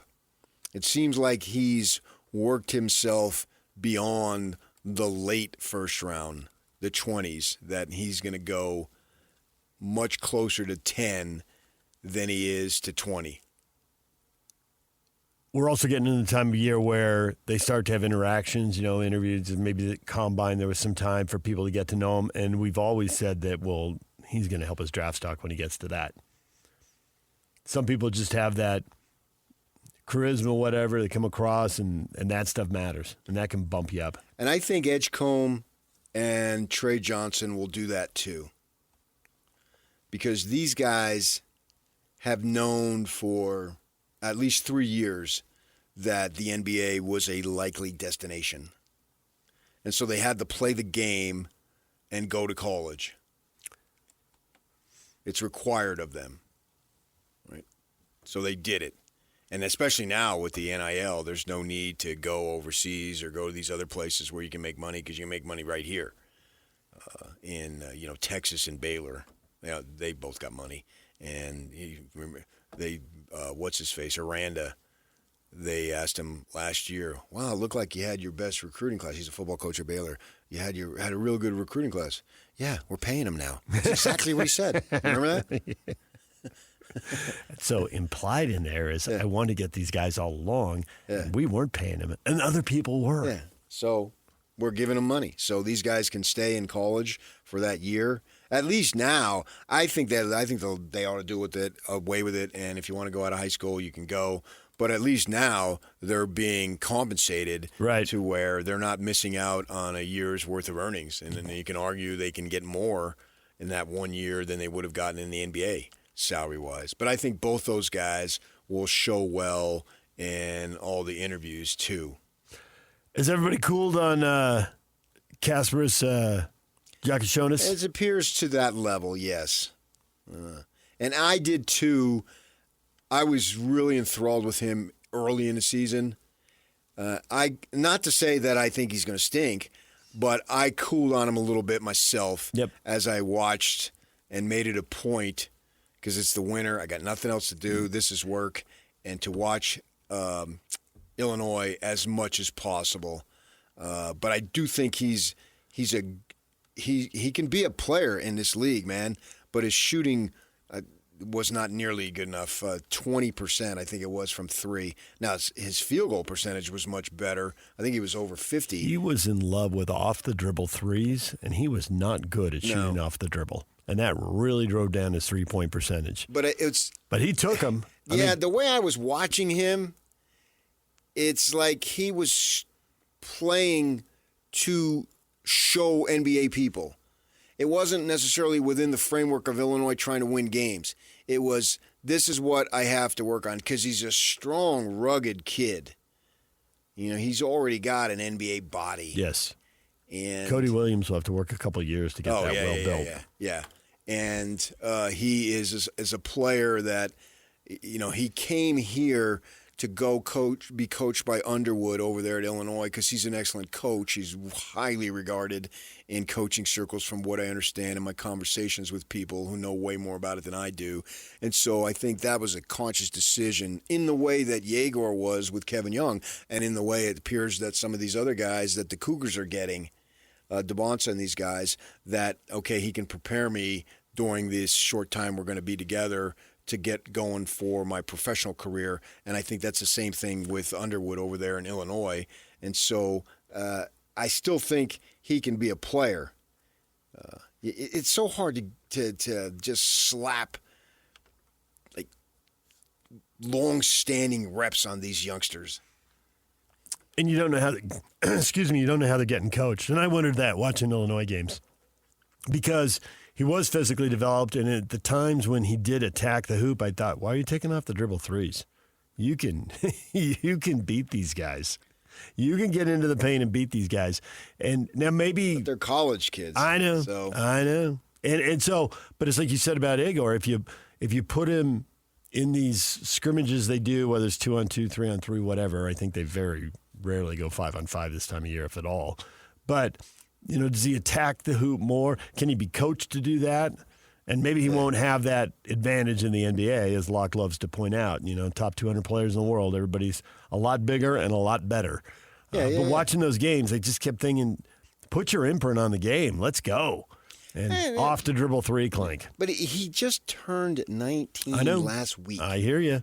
Last week. So he played the whole season as 18. But I think all these things are why he's not going to go top 5, but all the points you talk about is why he's still going to go in the next 5. Yeah. And Halliburton and SGA didn't go at that point. They didn't go in the top 10. They didn't go in the top 10, right. And here they are with their team in the finals. So one's a superstar already, and the other's on the way.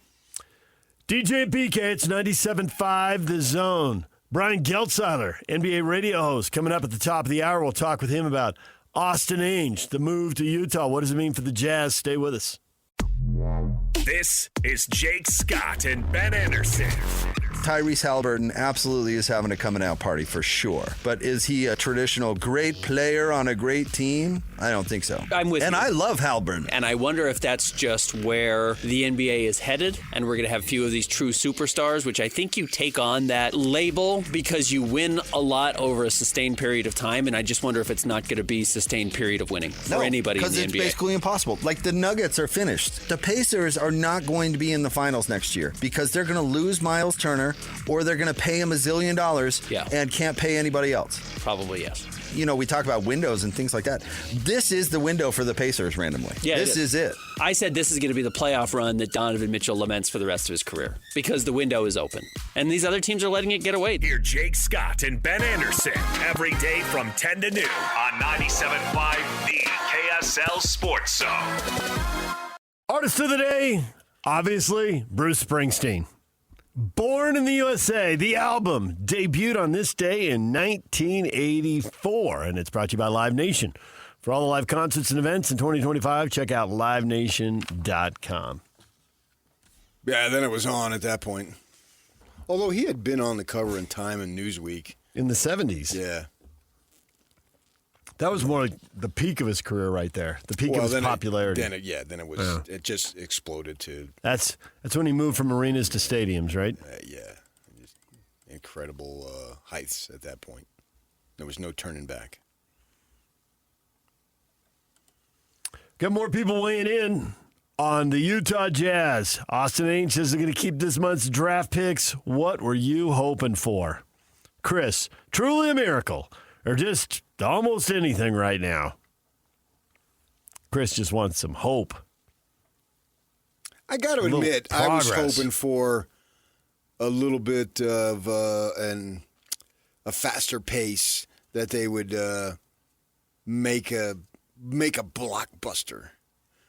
But how many blockbusters actually happen? And how many blockbusters actually work? I was about to say, it depends on your definition of if they happen or not. I mean, was Durant moving to Phoenix a blockbuster move in your mind? Yes. Okay, so did it work? No. How many times has Harden moved? And how many times this is going to be a big deal? Yeah, they were big deals. But his success was in Houston. He's never really recreated that. I mean, they had the second best team in basketball. They couldn't beat the Warriors. Yeah, I got it. I'm with you. I hear you. Yeah. So it's more of a fantasy to see that there's a blockbuster deal out there. It doesn't happen as much. What is funny is that you look at Halliburton and SGA. Both of those youngsters have already been traded, and it wasn't thought of to be wow, man. But here we are. It's wow, man. So you don't know. If you get the best player, you win the deal. But usually, but you don't know who's the best player. Sometimes, historically, it's been the star has been the best player, and now I've got a couple recent examples where getting a young guy, and again back to they're 19 years old. I mean, they win 11 and 12. People know these guys are good, but they don't know they're going to be that good. You would take Paul George, who I think is a very good player, but I would take, and they're both in their prime, so put them both at 28. In an alternate world, I would take SGA. I can see why. I think most people can see why now. The trick is to see why. Yeah. Then 3 years ago. And OKC and Presti, the GM there, he did. Way to go. You made the move, man. You got it right. How do you hit on that when nobody else sees it? And how much of that is luck and how much of that is good fortune? Yeah. Not luck necessarily, but good fortune. And how much of that is you knew it?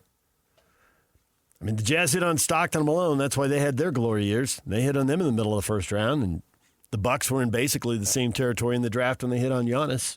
Half the league passed, and there's some other teams that probably could have traded up and didn't. And you got him, so good for you. You get to go on the ride.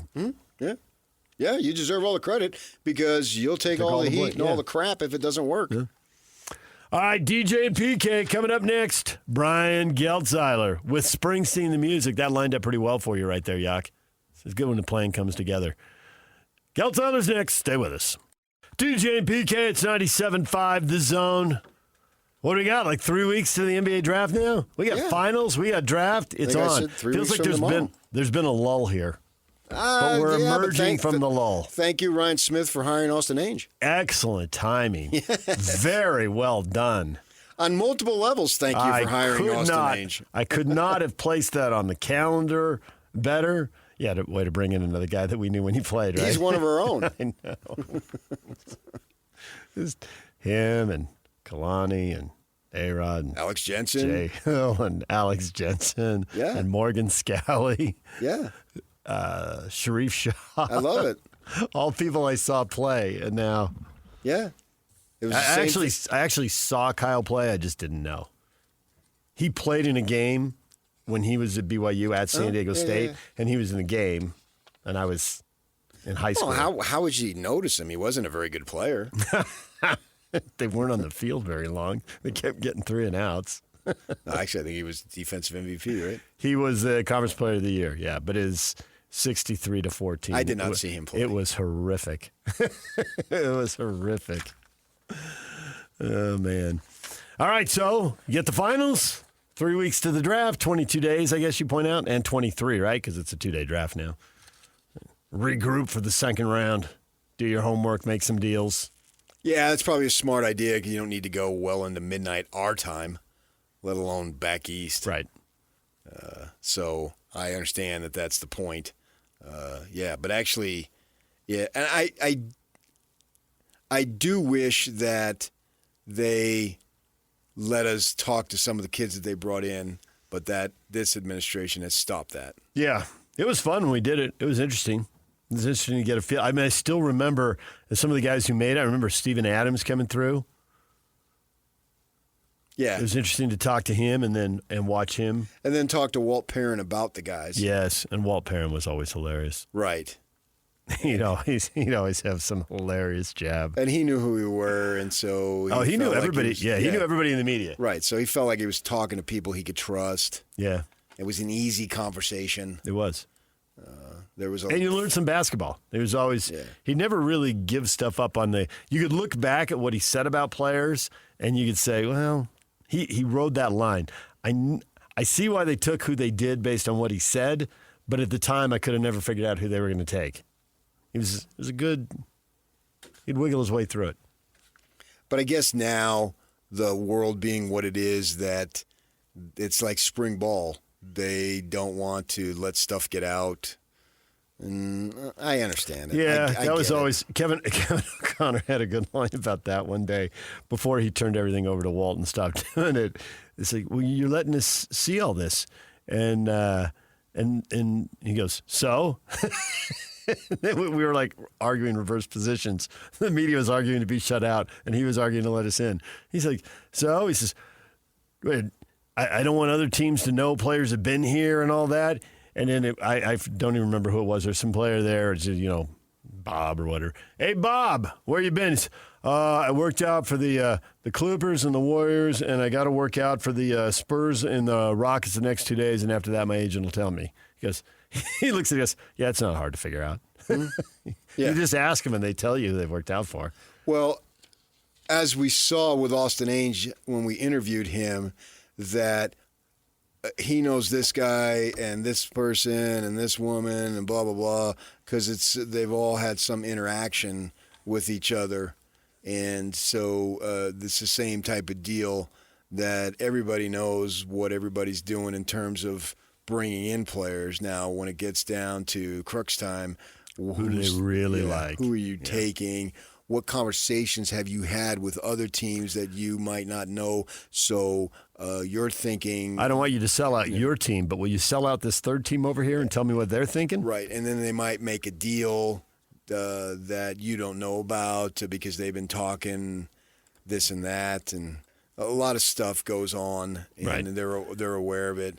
But I was thinking about this. Agents are all in the loop there, too, because they know. Right. Who do you think they really like? You can get all this type of information, and then it comes down to, on the night of the draft, when decisions have to be made, and there are no more secrets. And the player that you take is there for everybody to see and evaluate. DJ PK, and we're joined now by Brian Geltzeiler, SiriusXM NBA radio host and NBAtv contributor. Brian, good morning.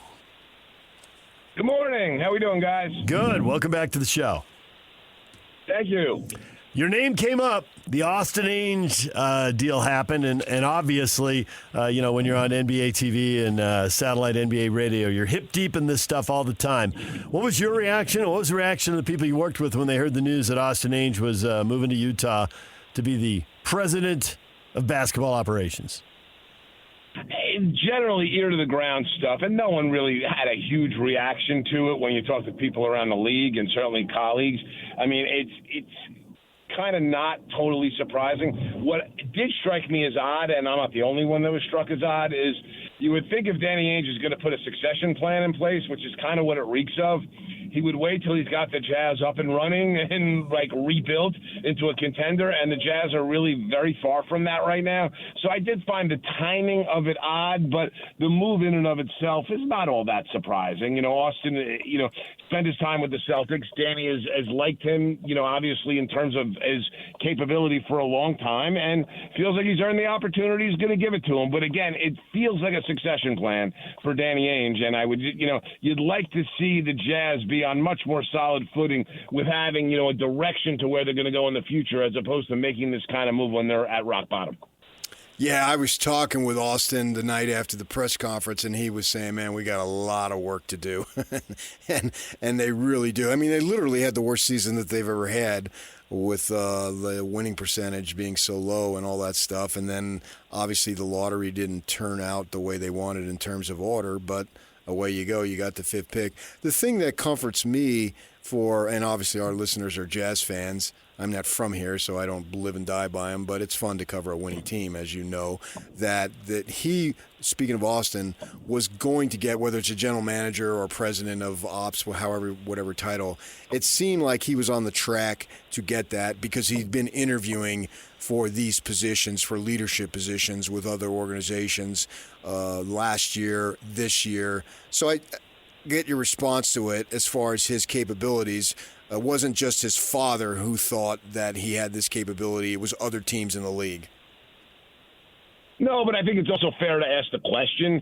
And listen, we're dealing with some stuff NBA-wide, a situation in New York where, frankly, nepotism is playing a role in a lot of the dysfunction there. And I'm not saying that Austin Ainge, he's an accomplished executive. I'm not saying he was hired through a nepotism hire. But it is also fair to ask the question, Is Danny Ainge worried about other opportunities he's getting and keeping him from those if he doesn't have the last name Ainge? And I think it's a fair question. I do. And listen, I'm sure he's going to be able to add plenty of value to what the Jazz do. If he's not capable, Danny's not bringing him in. Danny certainly is all in on building a winner. But I think it would be irresponsible from a journalistic standpoint to not point out the fact that, the fact that Danny's son shares a last name, that would have something to do with this. For sure, yeah. I write a column about it. I literally wrote that very thing. It's that's the reality of the situation. But now he's going to be judged on his ability, not his last name, and he'll sink or swim based on what he does. That's correct. And listen, the Jazz need a lot of work. And I will tell you, I'm interested to see what the Jazz do this year if they change their approach about playing for lottery ping pong balls, because this was a full-blown tank. I did not like how they handled Larry Markkinen this year, and I actually think it was to the detriment of the franchise, because he went from a guy that was really in demand on the open market to a guy that, with the year that he had this year and the new contract he signed to in a second apron era, that all of a sudden teams kind of want to stay away from. So the whole purpose with the tank has devalued their best player asset. And so to me, I'm interested to see if the Jazz say, okay, winning some basketball games is not the worst thing in the world for us. We're still going to have to go draft well, and let's kind of see if we can get this thing pulling in the right direction, because you see in Philadelphia how bad a multi-year tank can go. It guarantees nothing in terms of what you get in the lottery, and that multi-year tank, which guaranteed nothing, was in a different era of lottery odds. We are in the era of flattened lottery odds right now. So, listen, this next year, this coming draft later this month is going to be a great draft. Next year's is going to be even better. It's more top-heavy, it's deeper, and I'm just curious to see how the Jazz approach this season, because I've never been a proponent of thinking that you can lose games intentionally. And I don't mean intentionally on a player level or even a coaching level. I mean on a management level, you can try to lose games intentionally with the purpose and the goal of building a winning culture. I just never believe it works that way. If you listen to the press conference, Austin halfway through gets a question about that and gives an answer. And a lot of what you said is in that answer. That you gotta fight, you gotta battle the end. there's some negative things that go with losing on purpose. And, they're drafting 5th, so you didn't get the ultimate reward you really wanted. Right, 5th pick, guys, in a 3-player draft. And I say a 3-player draft. It's more of a 3-star draft, maybe a 2-star draft. But, this whole tank this year was in the name of Flag, Harper, or Bailey. And none of those 3 guys are likely to land in a Jazz uniform. Certainly not the first 2. So it's, again, you got the 5th pick, and you had this year, and it came at the expense of something. Because, again, Markkanen's value is nowhere close to what it was, and the league finding the Jazz and investigating them sitting Markkanen healthy. It was an ugly look. It was an ugly look for a proud franchise. And I'd like to see I would like to see them approach things differently this year. Listen, Danny Ainge, and I heard him say this, and I'm not sure when it was recorded, but he said it in the Celtic City documentary that I'm first getting to now, and I'm almost all the way through it. But Danny Ainge said something. And it's interesting on some levels, and on other levels it's a little scary. What he said was that his blessing as being a basketball executive is he doesn't care. He doesn't care about criticism. He doesn't care about what outsiders in the media and the fans think. He cares solely about building a championship team. If he thinks the best route is to tank again and have the team be intentionally bad, no matter what people like me say, he doesn't care. He's going to do that. I don't think it's the right approach. Now, I will say this. Danny Ainge has built championship rosters before, and I haven't. So maybe, he knows more in this particular situation. But by the same token, I would be surprised not to see some kind of decisive shift in how the Jazz approach this season, just because I do think that you didn't get one of the top 2 or top 3 picks in this lottery, and you devalued your most valuable player asset in a way that if you want to move him right now, you won't get anywhere close to what you were being offered a year ago. I know you had a busy day on Tuesday with the firing of Thibodeau. I listened to you and Eddie Johnson on the satellite Sirius in my car driving around, and you just referenced nepotism in New York. What's going on there? Well, all right. So listen, I'm not sure. I think Tom Thibodeau was the one that kind of suffered for some player unhappiness there. It's really well documented. Karl Towns, OG Anunoby, and especially Mikal Bridges were very upset with their level of touches. And I say especially Mikal Bridges because he's the only one in that mix that hasn't gotten paid. And he's the only one that put his name on criticism and went public with it, even though it wasn't about touches. But I think for Bridges, he complained about Tom Thibodeau playing him too many minutes because he was essentially having to do a whole ton of grunt work and not getting the touches he wanted. And where was all that complaint? Well, the ball's in Jalen Brunson's hands all the time. And guys kind of felt like it should have been more of an equal opportunity offense with the 4 shot makers that they have there, and assuming we're including Bridges and Anunoby as shot makers, and the fact that was not really changed much till they got deep into the playoffs. I think a lot of players looked at the fact that Rick Brunson is right there on the bench next to Tom Thibodeau, and that's Jalen's dad. And so I think that's a sticking point. And I think for the Knicks, they did not eliminate that problem by firing Tom Thibodeau. Now, don't get me wrong. Tom and Rick Brunson have been very close historically. I did hear from someone I trust that towards the end there was some issues when Tom tried to diversify the offense a little bit in the playoffs away from Jalen. But now you court another problem if you're the Knicks, where you got to go hire a new coach. Jalen's not going to be happy, and it's told me by 2 people. Ian Begley said it to me on the record on our show yesterday. Jalen's not going to be happy if his father's not on the bench. And so how do you approach that? You're going to bring in a new coach, and you're going to tell that new coach that he has to have Jalen Brunson's father as one of his assistant coaches? That makes it hard. Now, listen, most any coach you're going to bring in this side of Michael Malone will accept that just to get this job. And frankly, Michael Malone might accept that to get this job because he's a strong enough personality to keep Rick Brunson at bay. But I will say this, and somebody well-connected in that organization said this to me 2 weeks ago, okay, that Rick Brunson is the most powerful guy in that organization. That axiom right there is going to be tested here in terms of seeing what happens, because if Jalen wants him there, he's going to be there. Guys, keep in mind one very important thing. Listen, the Knicks did this whole sentimental, we're going to bring the Villanova guys back together, the Nova Mafia, as my colleague Rob Perez on NBA Radio calls it, La Cosa Nova, okay, because they brought this Villanova Mafia together, all right?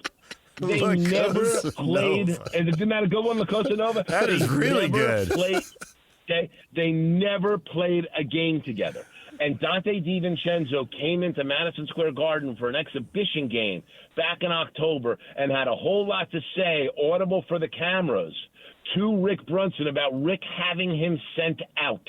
All right? Yeah, I remember that. Everybody kind of understands what's going on here, and now this whole power thing has shifted with James Dolan. And Nick, no mistake, I know everybody's going to say, they're saying Leon Rose made this decision. Leon Rose did not make this decision. This is a Jim Dolan decision, 100%. Leon Rose will have to own this the same way Billy King owned Mikhail Prokhorov's decision to trade for Garnett Pearson, trade all those first-round picks, the same way Nico Harrison is owning Patrick Dumont's decision to not pay Luka Doncic and have to trade him. It's the same thing. Leon Rose is having to own this decision. If it never gets better here for this era of Knicks basketball, this is going to go on Leon Rose's resume, not Jim Dolan's. Dolan made this decision, but this decision has now pretty much injected the Knicks into what was definitely a little bit dysfunctional, but Tom kind of was a stabilizing influence in that. Now it's become the wild, wild west. It's the face of dysfunction, and who they're going to bring in and how that person's going to operate and who's going to be on their bench and who are they going to answer to. All those things are up in the air for the Knicks right now. Well, Brian, man, Brunson's lucky then. I'm playing CYO, and we got a game at Morris Catholic, and I got a shot to go for 30, and the coach takes me out, and I can't get 30, and the coach was my father. So it's the reverse of that. Well, it's so funny. I had this conversation with somebody yesterday because I have a son that's a high school basketball player here in New Jersey for a top 10 team in the state. I spent time coaching him. At times, I was tougher on my son, a lot of times, than I was on other kids. Expected more, got angrier, would pull him quicker for mistakes. And for a variety of reasons. Number one, I thought it served him well development-wise. Number two, did want to send a message to the other players and the parents, per se, that he doesn't get special treatment. As a matter of fact, he gets it tougher than your kids get it. And even then, they find reasons to complain. And that's the problem. The second you put a player's father on the bench sitting next to a coach, you're going to have this perception of favoritism, this perception of nepotism, this perception of this relationship happening on a team level at the team's expense.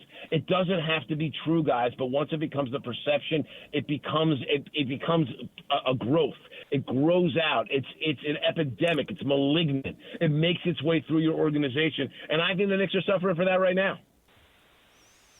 Are you like everybody else? You think the Thunder going to win it? I do. I mean, I'm going to say 6. Because I think that everybody's underestimating the Pacers a little bit. I do think Siakam becomes a pretty tough matchup for OKC and how they defend, and that's a decision they're going to have to make. Do you put Dort on Siakam, or do you put Dort on Therese Halliburton? My feeling is I would put Jalen Williams on Therese Halliburton, and I would have Dort on Siakam and live with the fact that Siakam's just longer, but I would want the strength on Siakam. That's where I thought Siakam ate up the Knicks because they didn't have a physically strong enough player to guard him. He was even stronger than Anunoby, and so he threw Bridges around like a rag doll. If I'm OKC, I'm going to school on that a little bit. I do think the Siakam matchup is the one thing that's tough. And listen, when you're going to play a fast game and play pace, OKC's better than that at Indiana. But the one thing OKC thrives off of is, listen, 20% of their buckets in transition are off turnovers. I mean, they do a great job of turning people over and turning it into baskets the other way. Indiana's really good at not turning the ball over. And I think they had a couple of games, the game 5 at Madison Square Garden against the Knicks, notwithstanding, where they turned it over 17 times, they're pretty good at protecting the basketball. So if Indiana can take care of the ball, they will stay in a series because of how OKC thrives off of that. The other thing I think we'll see is more zone from Rick Carlisle. The thought being, if OKC is going to beat us, we're going to make them shoot over us because we know they can suffer bad shooting games, and that's going to keep Indiana in the game. So I do think Indiana hangs around a little bit in this series. In the end, OKC's too deep, too strong, too athletic, and frankly, too big for Indiana to handle over a 7-game series. Well, I got to know, is it Plainfield? What's the high school? Gil St. Bernard's and P. Pat Gladstone. The great Mergen Seen, a New Jersey Hall of Fame coach, is my son's head coach. Oh, nice. So, we got a bunch of guys played in college to come out here. Got a guy right now that's in the mix for the NBA draft. I don't think he pulled his name out to go to Texas A&M. Mackenzie Mbako. That's one of our Gill alums. We have Paul Mulcahy, was a all Big Ten player for Rutgers a couple of years back. He's an assistant coach on the team. So we got a lot of lineage there and a lot of guys that went. Zach Martini was one of the main guys on Rutgers this year. He's a Gill St. Bernard's alum. So we got a lot of players across the country coming out of Gill from where my son is right now, going into his junior year, going to start this year. So we've got a very exciting year on the horizon there. Yeah, 19-7 last year. Let's see if we can improve on that. That's actually with 19. I thought we were 23-7. Well, Max Preps needs to update it then. Maybe 19-7 regular season, but we won the Somerset County, and we made a state final last year. So we look pretty good. It's exciting. I hear you. I always hear you. Glad to hear you. I always got the kids back. You know what I mean? Yeah. There's a reason I'm not coaching. I'm a basketball dad first when it comes to this stuff, and a coach second. Are you in the first row yelling at people, or do you try to stay up high where nobody notices you when you're screaming? Kind of neither. I cheer. I don't criticize. I sit 4 or 5 rows behind the bench, enough that I can kind of watch what's going on, but enough that I'm not involved. I don't want to be involved. He's a great coach, but he's tough on the kids and he holds them accountable. And there's times that, you watch your son get ripped pretty good and you handle it. And it is what it is. But, listen, when you talk to people regarding recruiting these days, and my son would like to be a college player, and what division he ends up in it remains to be seen going into his junior year. But I'll also say this, the more people you talk to, the more they're looking at the parents as much, if not more, than they're looking at the player. So you really need to conduct yourself in a way that's going to reflect well on your kid. Can't criticize refs, can't complain about the coaches, you can't carry on and make yourself the show. It's got to be about your kid. I make sure that I sit with my wife every game. I'm not one of these guys, and my wife and I sit in separate places because she generally keeps me under control. And by the way, she can be a nutty basketball mom too, and I keep her under control. We kind of check each other there to make sure we're all pulling in the same direction for him.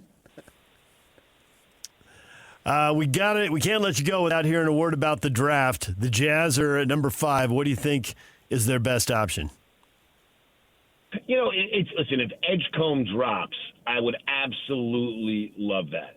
But I would also say this, and I know that the Jazz have Walker Kessler. I know there's a lot of demand around the league for him, and they're going to have to pay him sometime soon. I would look at Maluach at 5. I think he's got everything you need to be a top-line 5 in this league. And not a Jokic Towns type of guy, but one of these guys you can really count on and win with. And so assuming Edgecombe goes off the board at 3 or 4 and Bailey's the other one that goes off the board, I would really look very seriously at Maluach. I don't think you need to bring in Fears and have another guard there.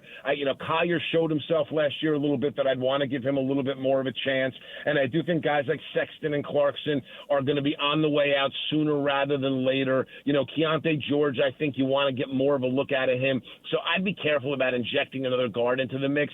I would take a serious look at Maluach because, again, there's teams that are going to be banging on the Jazz's door about Walker Kessler. If you can bring in Maluach and leverage Kessler into 2 first-round picks, which was out there last summer, by the way, for him, I think there's a chance at maybe doing that, and I would like to see that out of the Jazz. If Bailey or Edgecombe drops, I think they're both too athletic as prospects, especially Edgecombe, that you couldn't pass on him. And Bailey, there's a major shot selection issue there. He's a very good bad shot maker, which is a very good thing and a very bad thing at the same time.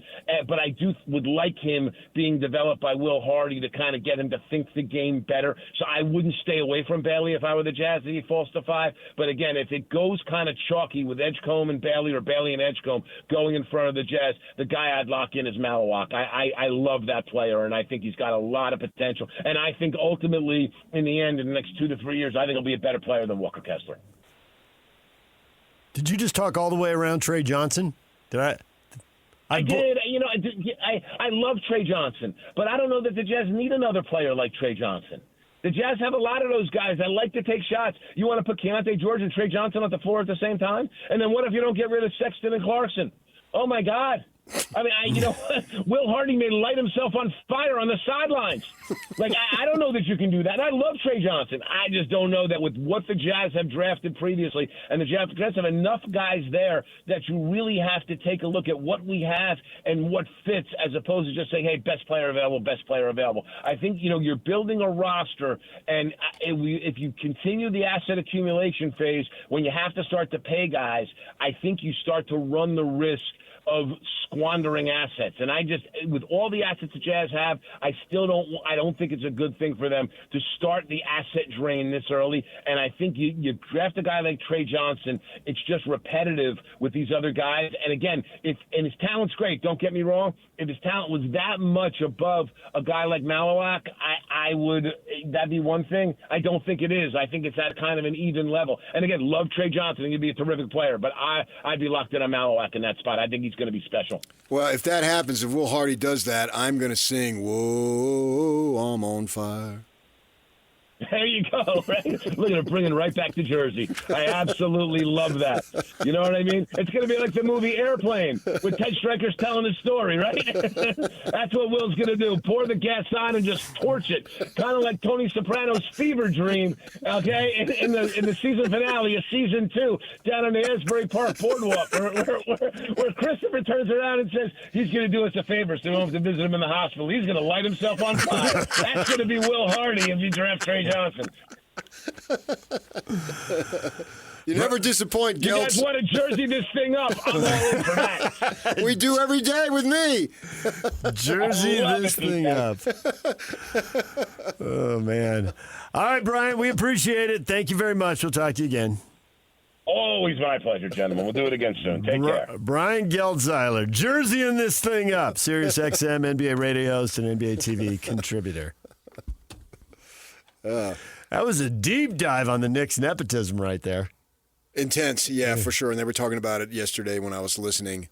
But I think we need to hit what he said on your question on the draft and him with the Duke guy. And we'll do that next. Stay with us, DJ and PK. It's 97.5 The Zone. Accessing. This is Hans Olsen and Scotty G. Eric Weddle, kind enough to join us. You find out you're up for the College Football Hall of Fame. What's your first thought when you get that phone call? Just humbled by it all, quite honestly. I think I have a real shot at the College Football Hall of Fame. I don't think I have any shot at the NFL Hall of Fame. So when I look at the College Football Hall of Fame, I think, yeah, I belong there at some point, whether it's now or 10 years from now. Like, I think I belong as one of the best college football players to have played the game. So whenever it happens, or if it happens, like, you guys know me, I live life to the fullest. It's not going to change whether I fall asleep at 10 o'clock or midnight. I got many other things that are on my mind. But it's really humbling and truly honored, obviously, and know that it took coaches, players, faculty, family, wife, kids. Like, it doesn't happen alone. Catch Hans and Scotty weekdays from noon to 3 on 97.5, the KSL Sports Zone. We got it. We can't let you go without hearing a word about the draft. The Jazz are at number 5. What do you think is their best option? I would take a serious look at Maluach and leverage Kessler into 2 first-round picks, which was out there last summer, by the way, for him. I think there's a chance at maybe doing that, and I would like to see that out of the Jazz. The guy I'd lock in is Maluach. I love that player, and I think he's got a lot of potential. And I think ultimately, in the end, in the next 2 to 3 years, I think he'll be a better player than Walker Kessler. Nominate the youth sports volunteer that you know for the Hercules Hero of the Week. Submit your nomination to KSLSports.com/contest and listen every Thursday afternoon to JJ and Alex for the winner. Help us celebrate the efforts of those volunteers making an impact with the Hercules Hero of the Week, sponsored by Hercules First Federal Credit Union and Beehive Meals. Brian Geltzeiler suggesting the Jazz should go even younger. That would drive Jazz fans nuts. But this goes back to his other point about Danny Ainge, and I think the same goes for Austin. Don't worry about what everybody thinks. Do what you think is right. And if that's the right move, then do it. Yeah, in the short term, you take heat from it, but what does short-term heat matter? Well, they will go younger no matter what. You're going younger in terms of replacing Kessler. And that's an interesting concept. If you think Maluach will be better than Kessler in 2 to 3 years, then yes, absolutely do it. And if what Brian, and he's tied into these NBA people up to his eyeballs, that Kessler was worth 2 first-round picks last year, then certainly he would be worth 2 first-round picks this year because he had a better season this year than he did last year. Assuming that the same team with the same resources hasn't filled that hole with somebody else, I get your point, yes. His value should be increasing. Yeah. Sometimes your value is situational, so there is that. But on the whole, yeah, you're right. I mean, he had a better year. He ought to be worth more. Right. Now you got to make sure that the team that wants him has those 2 first-round picks to give up. Or a pick and a player or whatever. Whatever it is. Yeah. If you can make your team better through trading Kessler and get a replacement that you feel is just as good in 2 to 3 years or better, and you get some other quality in return, whatever that looks like, then yeah, none of these guys are household, we've got to keep them forever and ever. None of them, zero. There's not a player on that roster. Well, you like bold, that'd be bold. Yeah, that. Because I think we all view Kessler as the oldest guy in the young group. Kessler or Sexton. Yeah, we could probably split our audience whether they think he's a young guy or not. He plays young. He plays young because he plays fast. Yeah. He's a fun player to watch play. I'll give him that. So I get your point, though. Yeah. That would be something that all of a sudden now I got big-time intrigue. I hadn't thought of that whatsoever. But if that's a possibility, and I'm sure that the Jazz have thought about that, I'm sure Austin Ainge has probably thought about it 20 times already today and yesterday. And since he's officially on the job Monday, but obviously people knew about it before then, so he's been thinking about it that whole time. So, yeah, and that's what he's talking about when he says all these options and roads that they can go down. Why wouldn't you pursue that? Doesn't mean you have to do it, but you would pursue it to see if it's worth doing. That just gets me so intrigued. I feel myself getting a jolt of energy just thinking about that. That they would do that? Yes, because it's not something I had thought about. Well, when we've been talking about it, guys, neither one of us has really talked about Maluach. And what he They're says... They're not drafting in the right range where I thought the talent matched the spot. Right. And also because... But they can still draft 5th and 21st and make that move. So what Austin's talking about, he's not tipping his hand completely, obviously not, but he's saying, hey, he probably knows, hey, I got something over here that is separate from over there. And that 5th pick, there's a strong possibility we're going to take it and do this and that. See? That fits. That's imaginable. It does. I'm just imagining it right now as you speak. I mean, obviously we talked, you said what you said in the tease and we talked in the break, but, pull the curtain back. I wasn't thinking trade Kessler now, get the, I don't know, pick a number, 7, 8, 9, 10, whatever, pick in the draft. Yeah. And get a pick that, or 2, whatever it is, player, down the line. Right. And grab whoever you get, I don't know. And you still have the 5th, well, you take him with the 5th and suddenly pick. You're at 5, 8, and 21. Or maybe the 21 pick goes in that deal. Yeah. Who knows? So you take him 5. But then you get something else. And then you take wherever it lands. Or even if it's not, it may not even be this year. Austin did say the most likely thing is that we drafted 5 and 21. Okay, but that can happen. He didn't slam the door. Something could happen. But you could still draft those. That's 2 different deals. It could be 2 different deals. Yeah. So you draft 5, you draft 21. It could be together, but then you make the Kessler deal to get something else. And so now this is, oh man, who's got to be his mentor? His father. Who's got to be DA's mentor? You know where I'm going with this? Red Auerbach. What did he do one year? You love history. I'm playing in your wheelhouse. Well, I'm setting you up instead of reverse. There was one year that he drafted Larry Bird, and then everyone's like, he can't play, and it's like, it's 1 year, it's not a long time. But I'm talking about the multiple draft day deals. Oh, when he put together the power line? Yes. Those deals. That was the same year, wasn't it, Parrish and McHale? I think the Parrish and McHale deals were the same year. I think Yeah. they were 1 year after Bird. Right. After Bird showed up. So Right. 2 years after he Right, picked but Bird. I'm not Bird's. Right, You okay. can't do that anymore. Right, yeah. There's no fifth-year player. Yeah. Everyone's going nuts And you over. can't draft him and wait Year- and all yeah, that, blah, right, blah, blah. yeah. It doesn't happen. So I'm talking about Yeah, I think it was the 2 moves years he later. made then. That it was 2 years later. I haven't thought about that in a long time, but yeah, I think you're You've right. heard of Key West. It's a glorious spot. I've heard that, yes. Like to I've go been there there. one day. It is. Yeah. This is Boston West. Well, that's true, too. Yeah. It is Boston West. When Austin started listing, Yeah. you going to bring anybody with you? And then he just starts listing all the people who are already here. This is Boston West. Yeah. Yeah. We had Mitt Romney. True story. Massachusetts. Yeah. He was the governor there and then came out here to be the senator. Same thing. Yeah. It's not the same thing. Our agate guy over at the Tribune, R.C. Roberg, Massachusetts. It's your bowling columnist. Back off. He did do bowling? Yes. Yeah. I was new to town, opened up the newspaper back in the day. Never drove. They got a bowling column, huh? Quirkiest guy you'd ever seen. Never drove. Would accumulate flight miles. He'd fly to Hawaii and then fly back. That never made any sense to me. But now that I've paid for that flight, I'll be able to get a free one later. This is Boston West. We've got the ghost of Red Auerbach. Look at, I mean, who's the ghost in Utah football? The ghost? Yeah.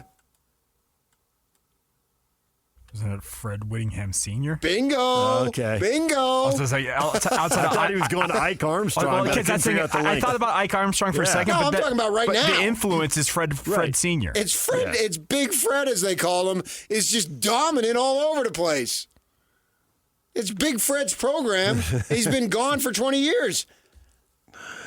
But he's still pulling the strings. The influence is strong. Talk to the Yes, boss. right. He'll tell you. Over here, who brought DA to the Celtics when he was a professional baseball player? Red Auerbach. Yeah. Outside the box. Yeah. Red. Who made a player the player coach? And who was black, which was controversial at the time. Way beyond controversial. That is like I don't remember it, but I've heard cutting about edge. it. Yeah, cutting edge doesn't do justice to it. That was bold. Red Auerbach. Right. Yeah. That was 60. Would have been a fall of 67. Bill Russell.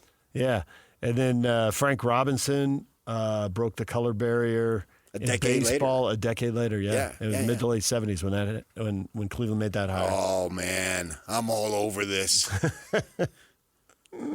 Count me down the days to the draft. This is going to be a glorious day 22. in Utah Jazz history. You did the math.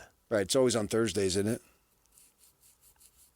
Actually, I saw just barely. I think it's Wednesday now, though, isn't it? So Wednesday and Thursday? Yeah, so it's 3 weeks from today. When it was 2 so the days. second round is Thursday. Correct, yes. Even better. One less day. And we're going to squeeze in somewhere between 4 and 7 NBA's finals games. I'm up for it. DJ PK, it's 97.5 The Zone. The spring football tour continues. Justin Spears, Arizona Wildcats beat writer for the Arizona Daily Star, joins us in 15 minutes. Stay with us. Ladies and gentlemen, may I present...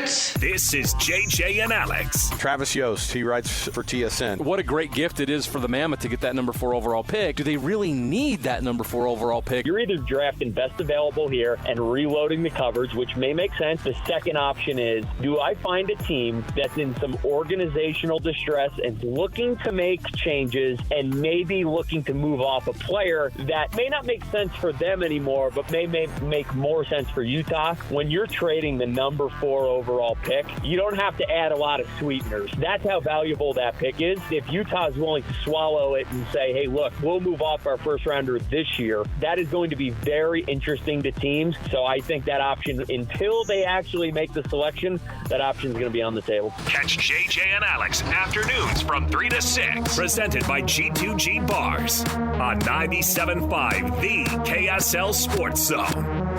It's a Win Tickets Wednesday. Caller 12 right now, 801-575-ZONE. Win a 4-pack of tickets to Aerofest.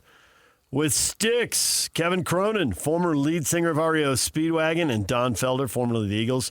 June 11th at the Utah First Credit Union Amphitheater. Caller 12 right now, 801-575-ZONE wins 4 tickets. You know, I once provided security for Styx. Yes, you've told that story. I do know that. Even I know this story. How old were you? How old was I? 19? 19, okay. Maybe? Maybe 19, maybe 18? Maybe 18, yeah. You're 18 or 19. Yeah. Keep everything safe here. You're the trouble, man. The fox is in the hen house. Look out! Well, I wore a tight shirt to show off the guns. Oh, that a kid. I'll take a medium. Because they and the cars came to northern Arizona, and we were supposed to take tickets, and everybody went and listened to the band warm up, and the guy who was in charge came back 15 minutes later, and I was the only one who didn't go. He moved me right down to escort them out of the locker rooms onto the stage with the flashlights, because it's dark, and then afterward escort them from the dressing rooms to their limos, and each of them had their own limo. They were pretty popular back then. They were a big deal for a while. Yeah, although I was never a huge fan. But that was my claim to fame, as I escorted the guys from Styx from the locker room to the stage, and then from the stage to their limos. We talked with Brian Geltzeiler and asked about the draft, and he had multiple opinions. We had a lot to get to, obviously, the finals and Austin Ainge. And so at the end, asked him about the draft. And not only is he really interested in the center from Duke, Maluach, he's also not really interested in Trey Johnson from Texas. The Jazz already have a lot of those guys. That makes me nervous. Mistakes have been made in the past with that attitude. Who's the best guy? And Trey Johnson, a freshman, 6'5", playing in the SEC, the best basketball league in the country, I think without question. I think they showed that in the NCAA tournament with team after team making deep runs. It seemed like as they got deep in the tournament, they basically had half the teams in every round, it seemed like. And he averaged almost 20 points a game and shot almost 40% from three. I know. Like, that's eye-opening. And he's 6'5", he's got some size. That's with no afro. Okay, so. Well, I remember with Bill Armstrong, the guy calling the shots for the Mammoth, and they were talking in one of the interviews that he was doing, and he comes on with Scotty and Hands, I think, every week during the season. Maybe it was then. He said, we draft best player, and then if we have an overload, we trade. And I wanted to hug him because I think that's always the way to go. What you do. Yes. And then, because if you want the Duke center, you're going to take him with the idea of trading Kessler. Well, if you have good players at this position and Trey Johnson you believe is better in 2 to 3 years, well, then you trade those other guys. I don't know that they have anybody at Trey Johnson's position that I would say I'm completely comfortable with. So I disagree with Geltzeiler on that one. If they think Trey Johnson's the man, so be it. Can he be more efficient than Keontae? He's going to be. Yeah. He's going to be a little bigger than Sexton, and Geltzeiler threw Clarkson in there, but it feels like he's moving on in 1 year at the latest. Oh, for sure. Right. Yeah. And maybe this summer. So that wasn't. He's not even on my radar making this decision. No, not at all. You need. This team needs everything, top to bottom. Right? And so go do it. The only possibility would be if I intended to keep Markkanen and I draft somebody that is very similar to him. But even then, I would still take him because then I could trade Markkanen or whatever. The good thing is the Jazz have guys on the team that other teams would want. Now, everything's got to be for the right price. But they've got movable guys up and down the roster. I mean, I'm going to get flagged for them. We understand that. But I think you can get quality in return. DJ and PK, it's 97.5 The Zone. The spring football tour takes us to Arizona. Justin Spears covers the Wildcats, and he's up next. Stay with us. DJ PK, and we are joined now by Justin Spears, Arizona football beat writer for the Arizona Daily Star and the Wildcaster. Justin, good morning. Good morning, guys. Thanks for having me on.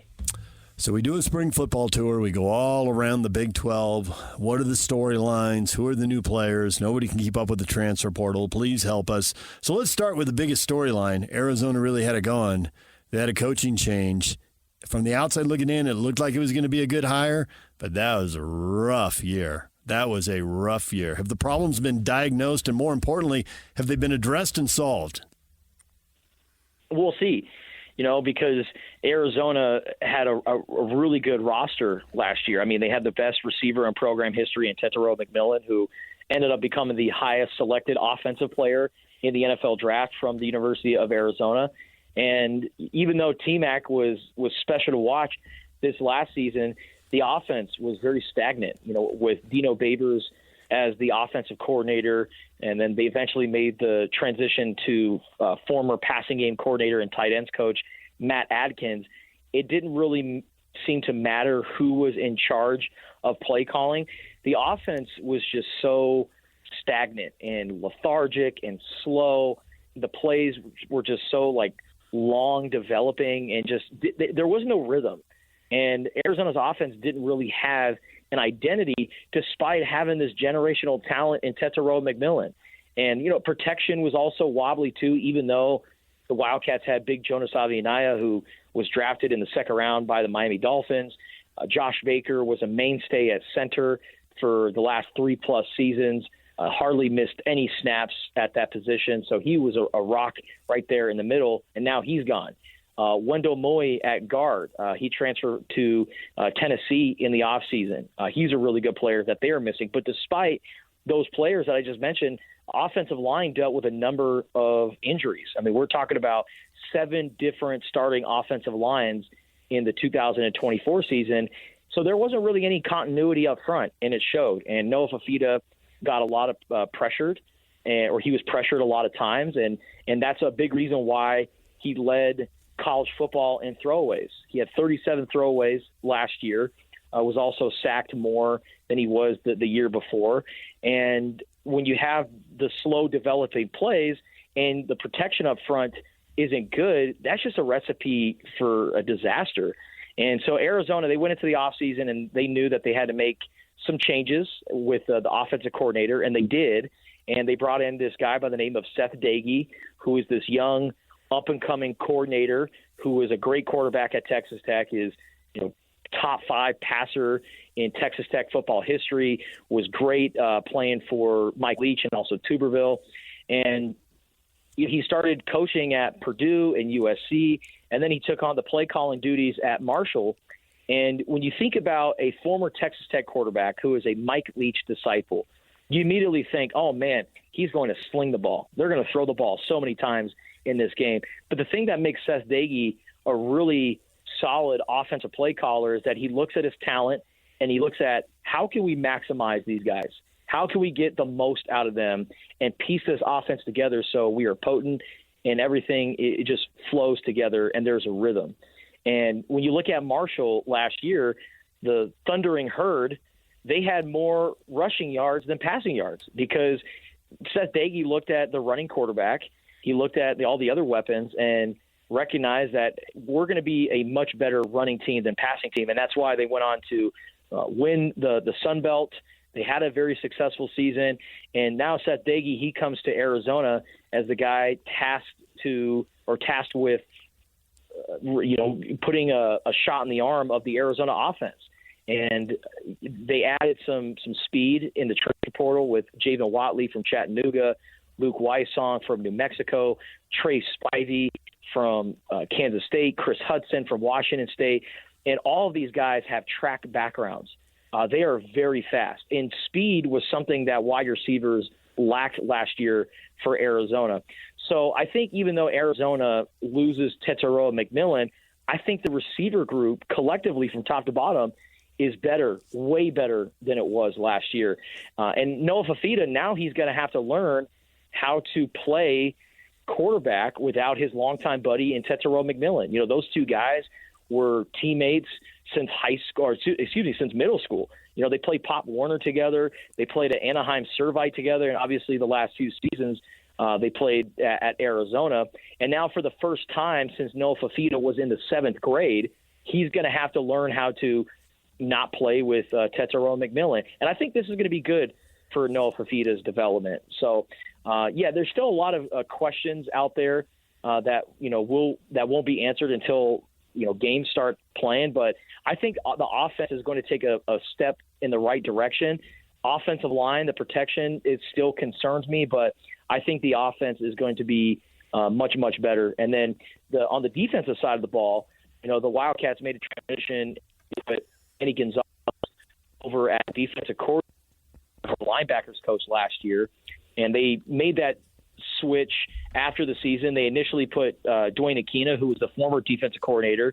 They put him back in his role as the defensive backs coach, and I think Dwayne Aquina is much better in that role. He is the DB's guru, the DB's godfather, and I think when he's just specializing in the secondary, that's when he's a really, really amazing coach. And so they made that transition, and then Dwayne Aquina decided to go to Texas and take on the defensive backs role there. But with Danny Gonzalez as the defensive play caller, I think Arizona's defense is going to have multiple looks. I still think they're going to utilize that 4-2-5 base defense. But Danny Gonzalez comes from the Rocky Long tree, and Rocky Long was a guy that used that 3-3-5 defense and moved linebackers all over the field. And we started to see that in spring. So I think Arizona's defense is going to be versatile. I think they're going to have a lot of disguised looks where they have a linebacker as an edge rusher or a blitzer. They might bring in a slot corner or a safety as a blitzer. This is going to be a very creative defense and a very unpredictable defense. You're not going to know what this Arizona defense is doing. They're either going to bring the house or they're going to drop back. You just simply don't know what this team is going to do. Now, will it all come together in year 2 under Brent Brennan? We shall see. I think the biggest reason why Arizona struggled last year is injuries. The roster 1 through 20 was as good as it gets in the Big 12, and that's why Arizona went into last year with Big 12 championship aspirations, maybe even CFP aspirations. But because of the timing of Brennan's hire in January, they missed that first portal window, and that's usually when you get a lot of great players. A lot of your best transfers are going to come from that December portal, but because Jed Fish left to Washington, that portal class kind of got depleted, and Arizona they were able to keep 3 guys from that December class. So Brennan and his staff, they were kind of scrambling, trying to figure out the pieces that they could add. And then when the injuries started to happen with those best players in that 1 through 20 range, but that roster 21 through 85, it definitely exposed Arizona, and it was just a bad recipe for Brent Brennan. But they've made all the right moves in the offseason. I love the coaching hires. I love bringing Big Joe Salavea back into the mix. He's one of the best defensive line coaches in the country. They've made all the right moves in the offseason. Will that translate to wins? We shall see. Excuse me. You speak of the defense there, and wow, the defensive backfield.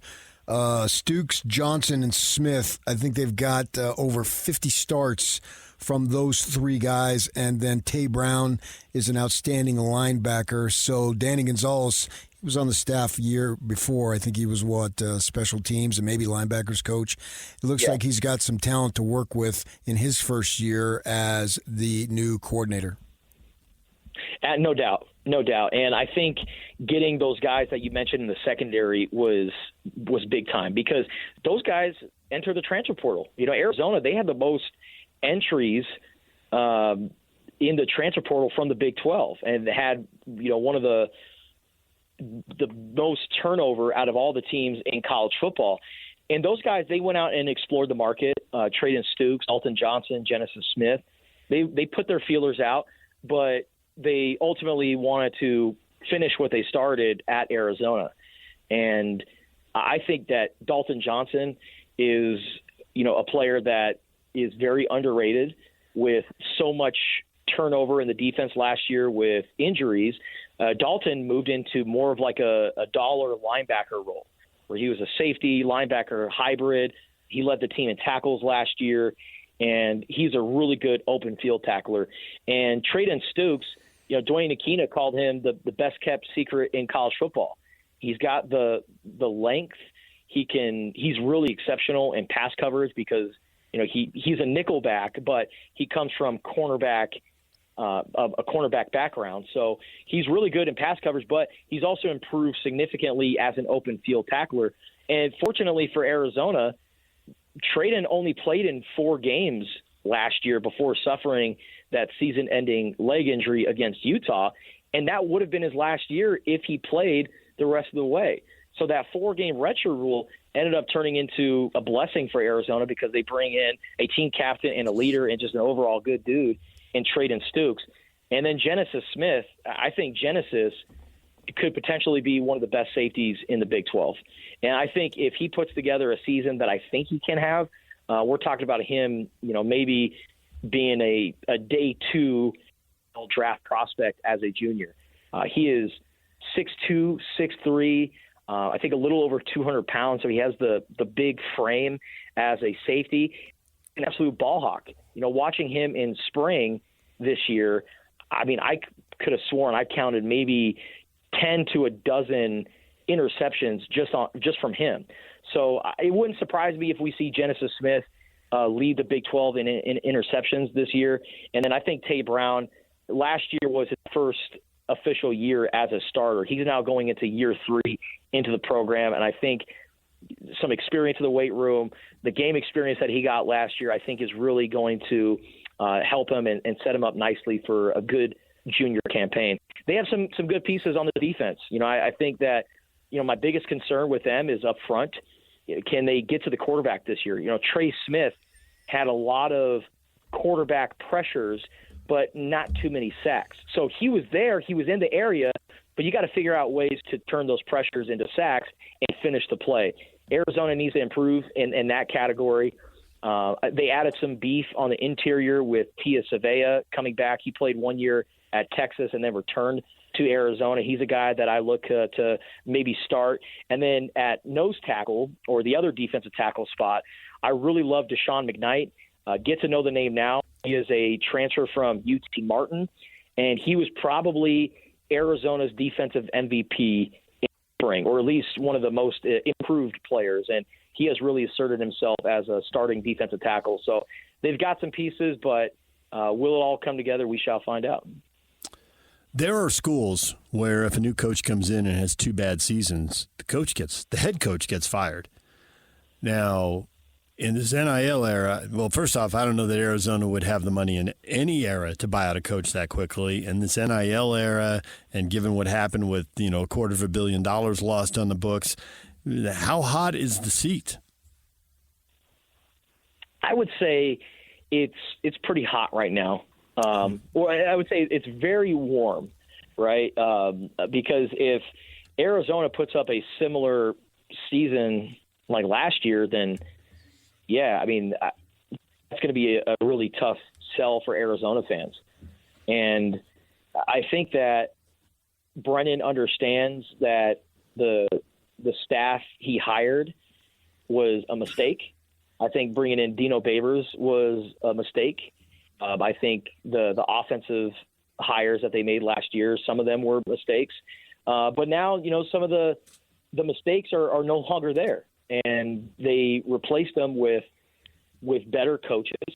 And I think that now that this is his team, because last year Brennan was just trying to keep the band together, because in 2023 they won 10 games, they went to the Alamo Bowl, the vibes were high, and Brennan would have looked bad if he wasn't able to keep the T-Max and the Noah Fafitas. And, looking back, it's almost like you'd rather wish that Brent Brennan lost all these guys, because you can justify going 4-8 after you lose a majority of your team, right? But, they returned Tetero McMillan, they returned Jacob Manu and Noah Fafita. And, I know, some of these guys experienced injuries, and they were without arguably their 3 best defensive players for most of last year. But, I think that the culture, like when Brent Brennan first got here, all he was trying to do was just keep the family together. And, he he won't admit this, but like I'll be the first one to tell you, I truly feel like he was a little concerned with like really coaching up the guys last year, because like if you say the wrong thing or you piss off a player just for one thing that you said, he's going to be like, okay, screw this, I'm out, I'm going into the portal. Like Takario Davis, who's now playing at Washington, he was in the portal last spring. So he's going through spring practices at Arizona, but his name is currently in the transfer portal. And so, like, do you coach up that guy? Do you actually coach him the way you want to? Or do you kind of, kiss his butt a little bit so you make sure that he stays at Arizona? And now that I think a year has passed and the players who have stayed at Arizona, they know this coaching staff, they know Brent Brennan, they know how he operates.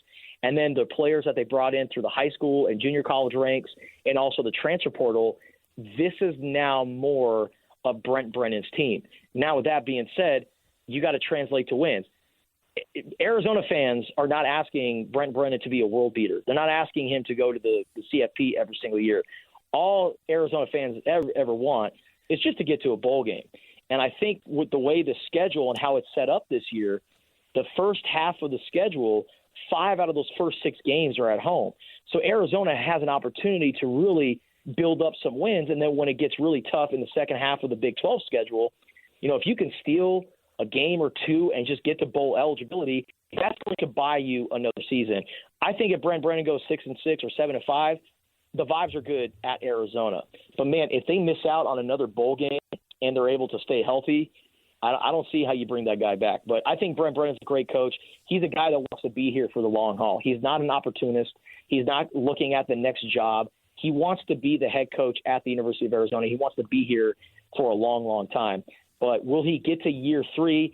Yeah, we'll find out. But, yeah, if they don't get to a bowl game, that's going to be a really tough sell to Arizona fans to bring it back.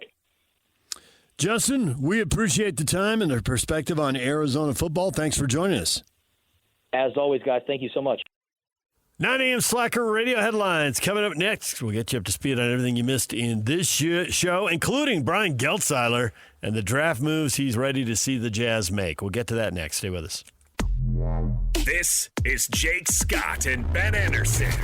The Jazz named Austin Ainge the new president of basketball operations. Obviously, the job is to win. That's the most important thing, and that's what Austin Ainge is going to be tasked with doing, and he's going to have to figure out how to turn this thing into a winning program again, which it's not right now. The nepotism angle is obviously there. It's how he got his job in Boston. It's how he got this job in Utah. When your dad is the CEO of a team and you come in as the president of basketball operations and you have the same last name, obviously that plays a part. However, he has been doing this for 17 years with the Boston Celtics and has seen a championship team. But I think people complaining about that are being naive. Nepotism happens all around us. It does. And you know what? In basketball in particular, it is rampant. It is. There's at least half a dozen Nepo head coaches in the league right now. Yeah. And some are good and some are not. The nice thing is that is ultimately how you get judged. It doesn't matter who your dad was. It's did you win or not. Hear Jake Scott and Ben Anderson every day from 10 to noon on 97.5 The KSL Sports Zone. 9 a.m. Slacker Radio headlines brought to you by Trajan Wealth. Call Trajan Wealth today, your local trusted financial fiduciary, 801-899-7600, or visit their website at trajanwealth.com. Earlier in the show, we discussed many things. The Knicks have fired Tom Thibodeau despite going to the conference finals for the first time in 25 years and having back-to-back 50-win seasons for the first time in 30 years. So they searched for a new coach. Brian Geltzeiler came on and talked about some of the nepotism that was a factor there. Jalen Brunson's dad is an assistant coach, and Geltzeiler believes is right in the middle of a lot of drama there. So wherever you get your podcasts, you can listen to our conversation with Brian Geltzeiler. He did talk about the Jazz and the draft and Austin Ainge coming to Utah.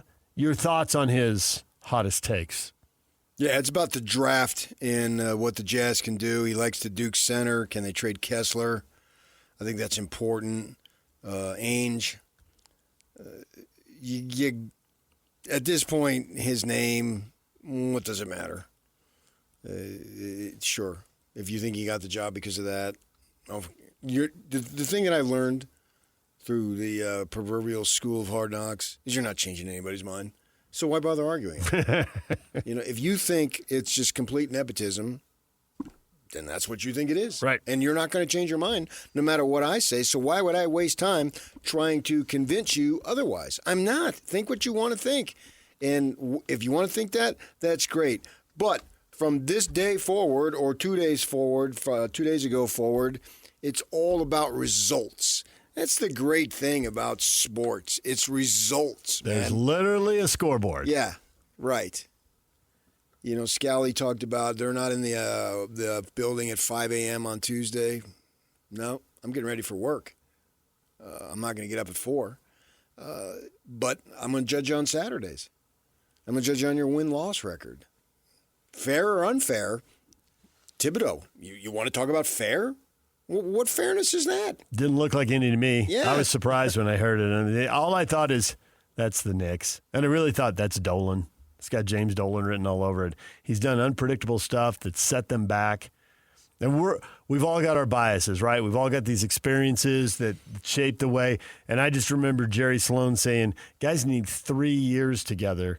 That third year, they really peak, where they're playing off each other and they know everybody knows what everybody's going to do just from the body language, just out of the peripheral vision, they know. And the Knicks, I mean, they made a major change this year, and they had a pretty good year with it. Better year than I expected, really. And yet they're not going to try to build on that. They're going to do something different. I don't know what they're doing, but fine, whatever. Yeah, they've made major trades and acquisitions and so forth. They've become like a college team.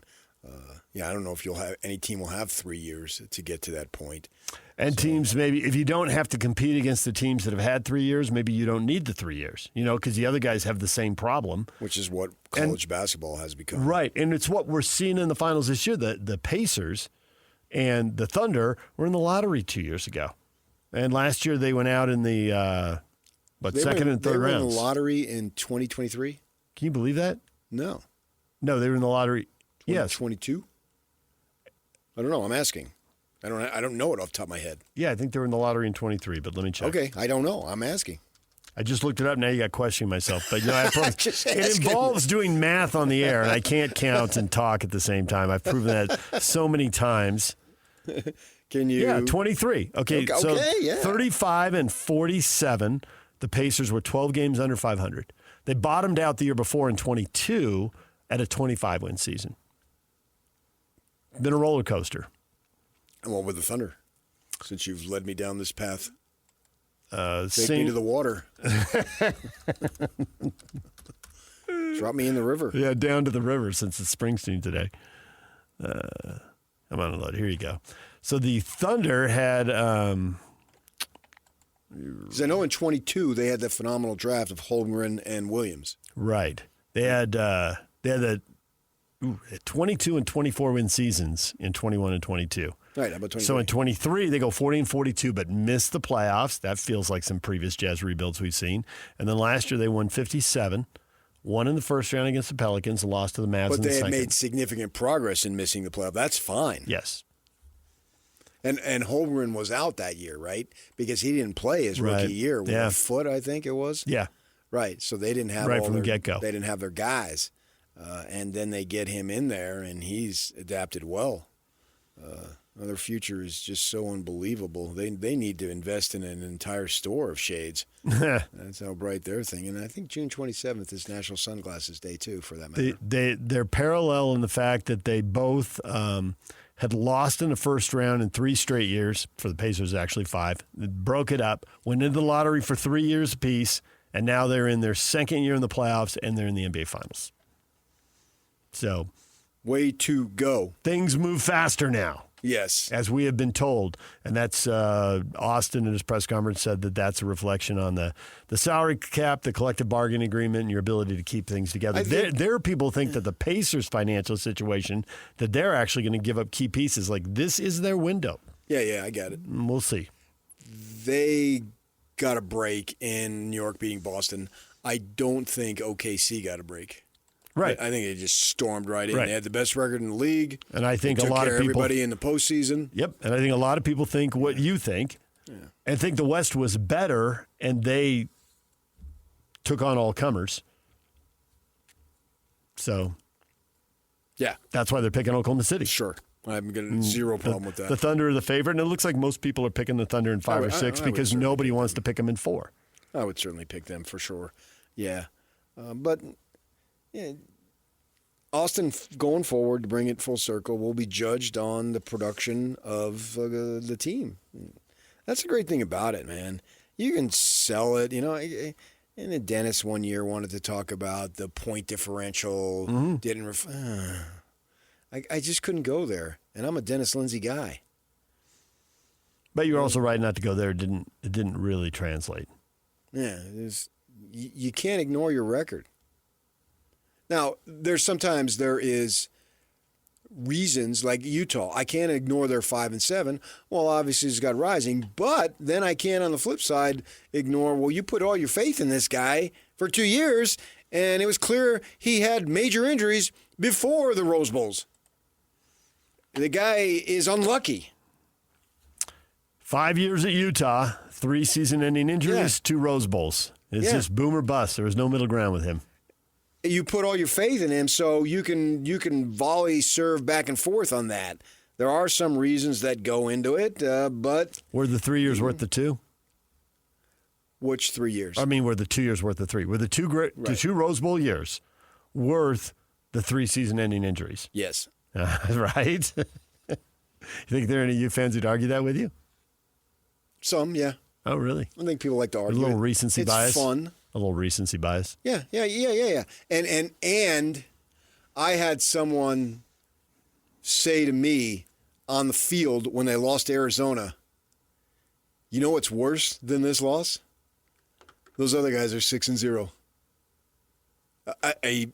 Oh, yeah. Right.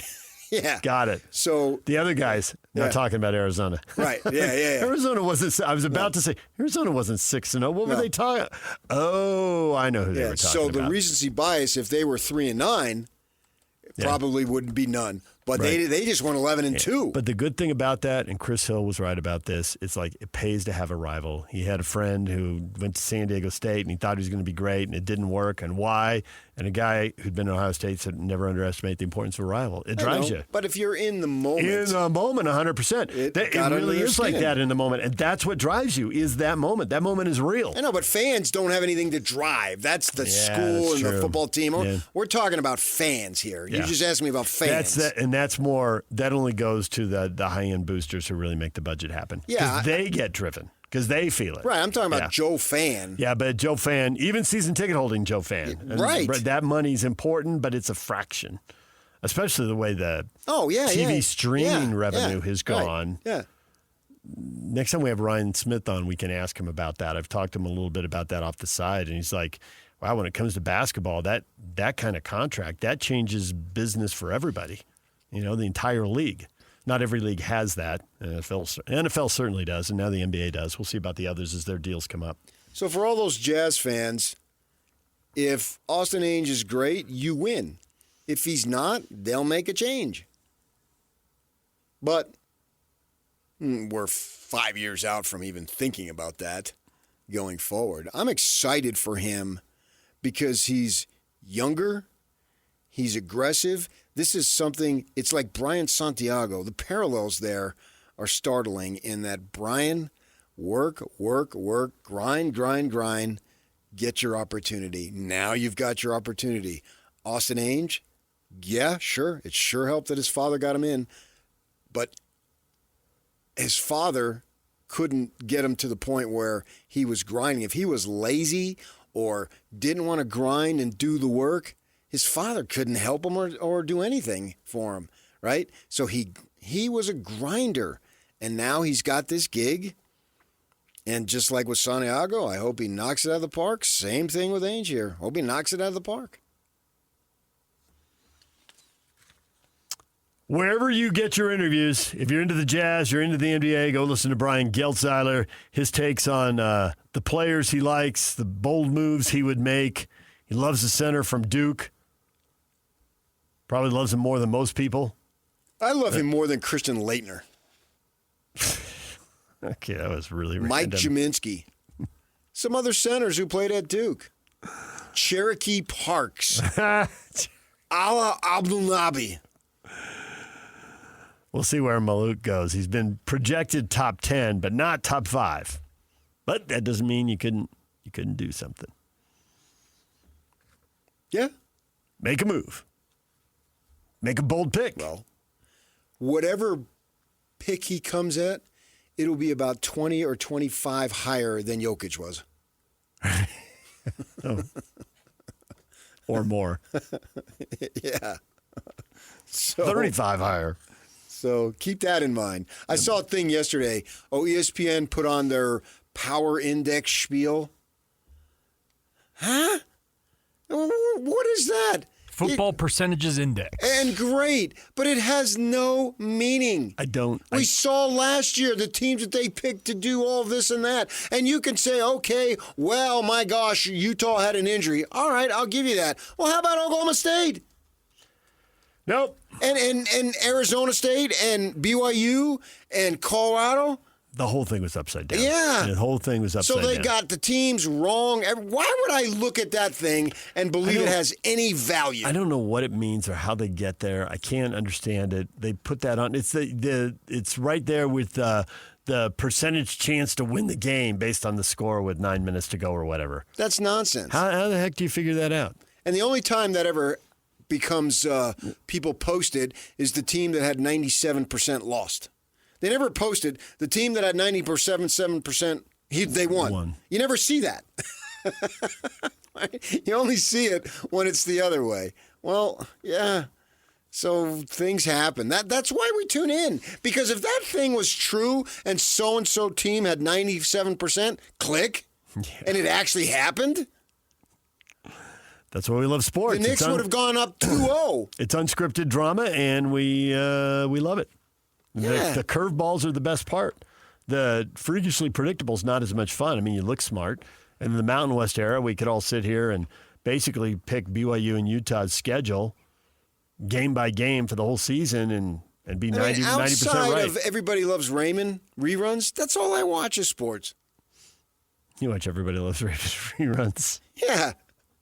You're even done watching The Sopranos to see the old neighborhood?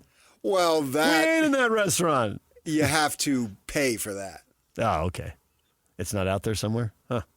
Not that I'm aware for free. Plus, I've seen every episode 1,000 times, and it doesn't make me laugh. When they mention my hometown, all right, I know that. I got over it. But Ray and Ma, they make me laugh. That's it. And occasionally I'll dip in a little Love American Style. What are you talking about? Those reruns. I don't think that's out there anywhere. Love Boat. I don't think that's out there anywhere. It probably it's is. got to be. Somewhere. Some streaming service has it There somewhere. are outlets for this now. Yeah. I did. Love Boat, man. Well, they sail out of Pedro. I get to see the. It's just because of Pedro. I should have known. Why didn't I know that? And you see the Vincent Thomas Bridge, which I walked over when they had a party for it, some anniversary. Yeah, so I just do that. No, I don't watch a Love Boat anymore. You are a mess, man. You need to golf more. More? That's my harbor. There it is. It's on YouTube. There's I lived right over here. Right over over where it says donate now. Join us today. Well, you got to carry it out. They just got a picture of the boat where it's docked. Classic. All right, DJ and PK, it's 97.5 The Zone. Your feedback next. What do you think about Austin Ainge saying that the Jazz, hey, anything can happen, but they'll probably pick 5 and 21. We will get to that next. Stay with us. And it's all over almost here. Don't go nowhere. Join Hans and Scotty G Friday from noon to 3.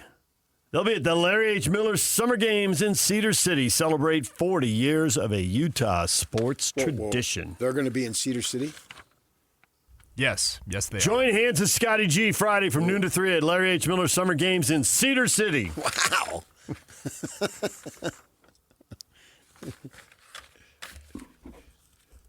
Holy freak.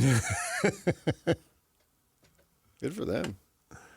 Is Milt's still up the canyon? Is that a lot of restaurants? Hey, the generation ones. Up to Canyon, buddy. They go up the Canyon to Milts, man. I had a photographer. I was down there for some story. A photographer took me up there. It's like, oh, that's why this place is popular. Steak and the baked potato. Let's go. I don't know.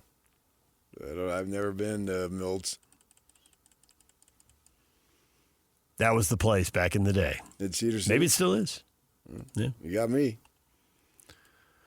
Austin Ainge says the Jazz most likely will keep this month's draft picks. What were you hoping for? Battle Cattle fan. Trading up. Not possible. Sorry. Yeah, you could trade to 3 or 4. But they want 1 or 2. You could get to 3 or 4. I think you could get to 2. Really? Yeah. What are you offering? Everything. Everything? The kitchen sink. Yeah. You wouldn't want to do it. The number 2 player isn't good enough. Yeah. So it's not realistic. Right, but why would they want to? That's the point. How do we really know that Harper is going to be better than Edgecombe or Johnson or whomever? And Bailey seems to be, oh, man. I feel bad for the team that takes Bailey if he doesn't turn out because, like, there's so much pressure. Why didn't you take him? Well, it's a Dante Exum pick. There were 4 guys, and everyone acknowledged before the draft, these are the 4, and the Jazz are drafting 5th. And then suddenly at number 4, Orlando says, it's not number 4 to us. So the Jazz were absolutely expected to take him, and they did. And the best thing about that is they traded him for Clarkson. Yep. Even fully healthy, I don't think he would have been a big player. It didn't seem to be trending that way, and then the injuries drained out whatever remaining drama there was and how that would play out. Yeah. It looked like, this is starting to be a reach. Right. And he still managed, and good for him, to get himself back in the league, but he's a role player. Yeah.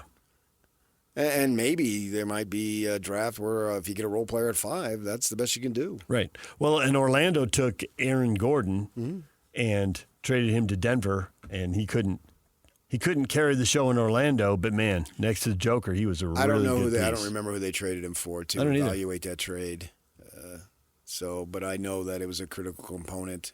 So the Nuggets made a great trade there. I don't remember. I think Pope, or I don't remember who they gave up. It doesn't matter.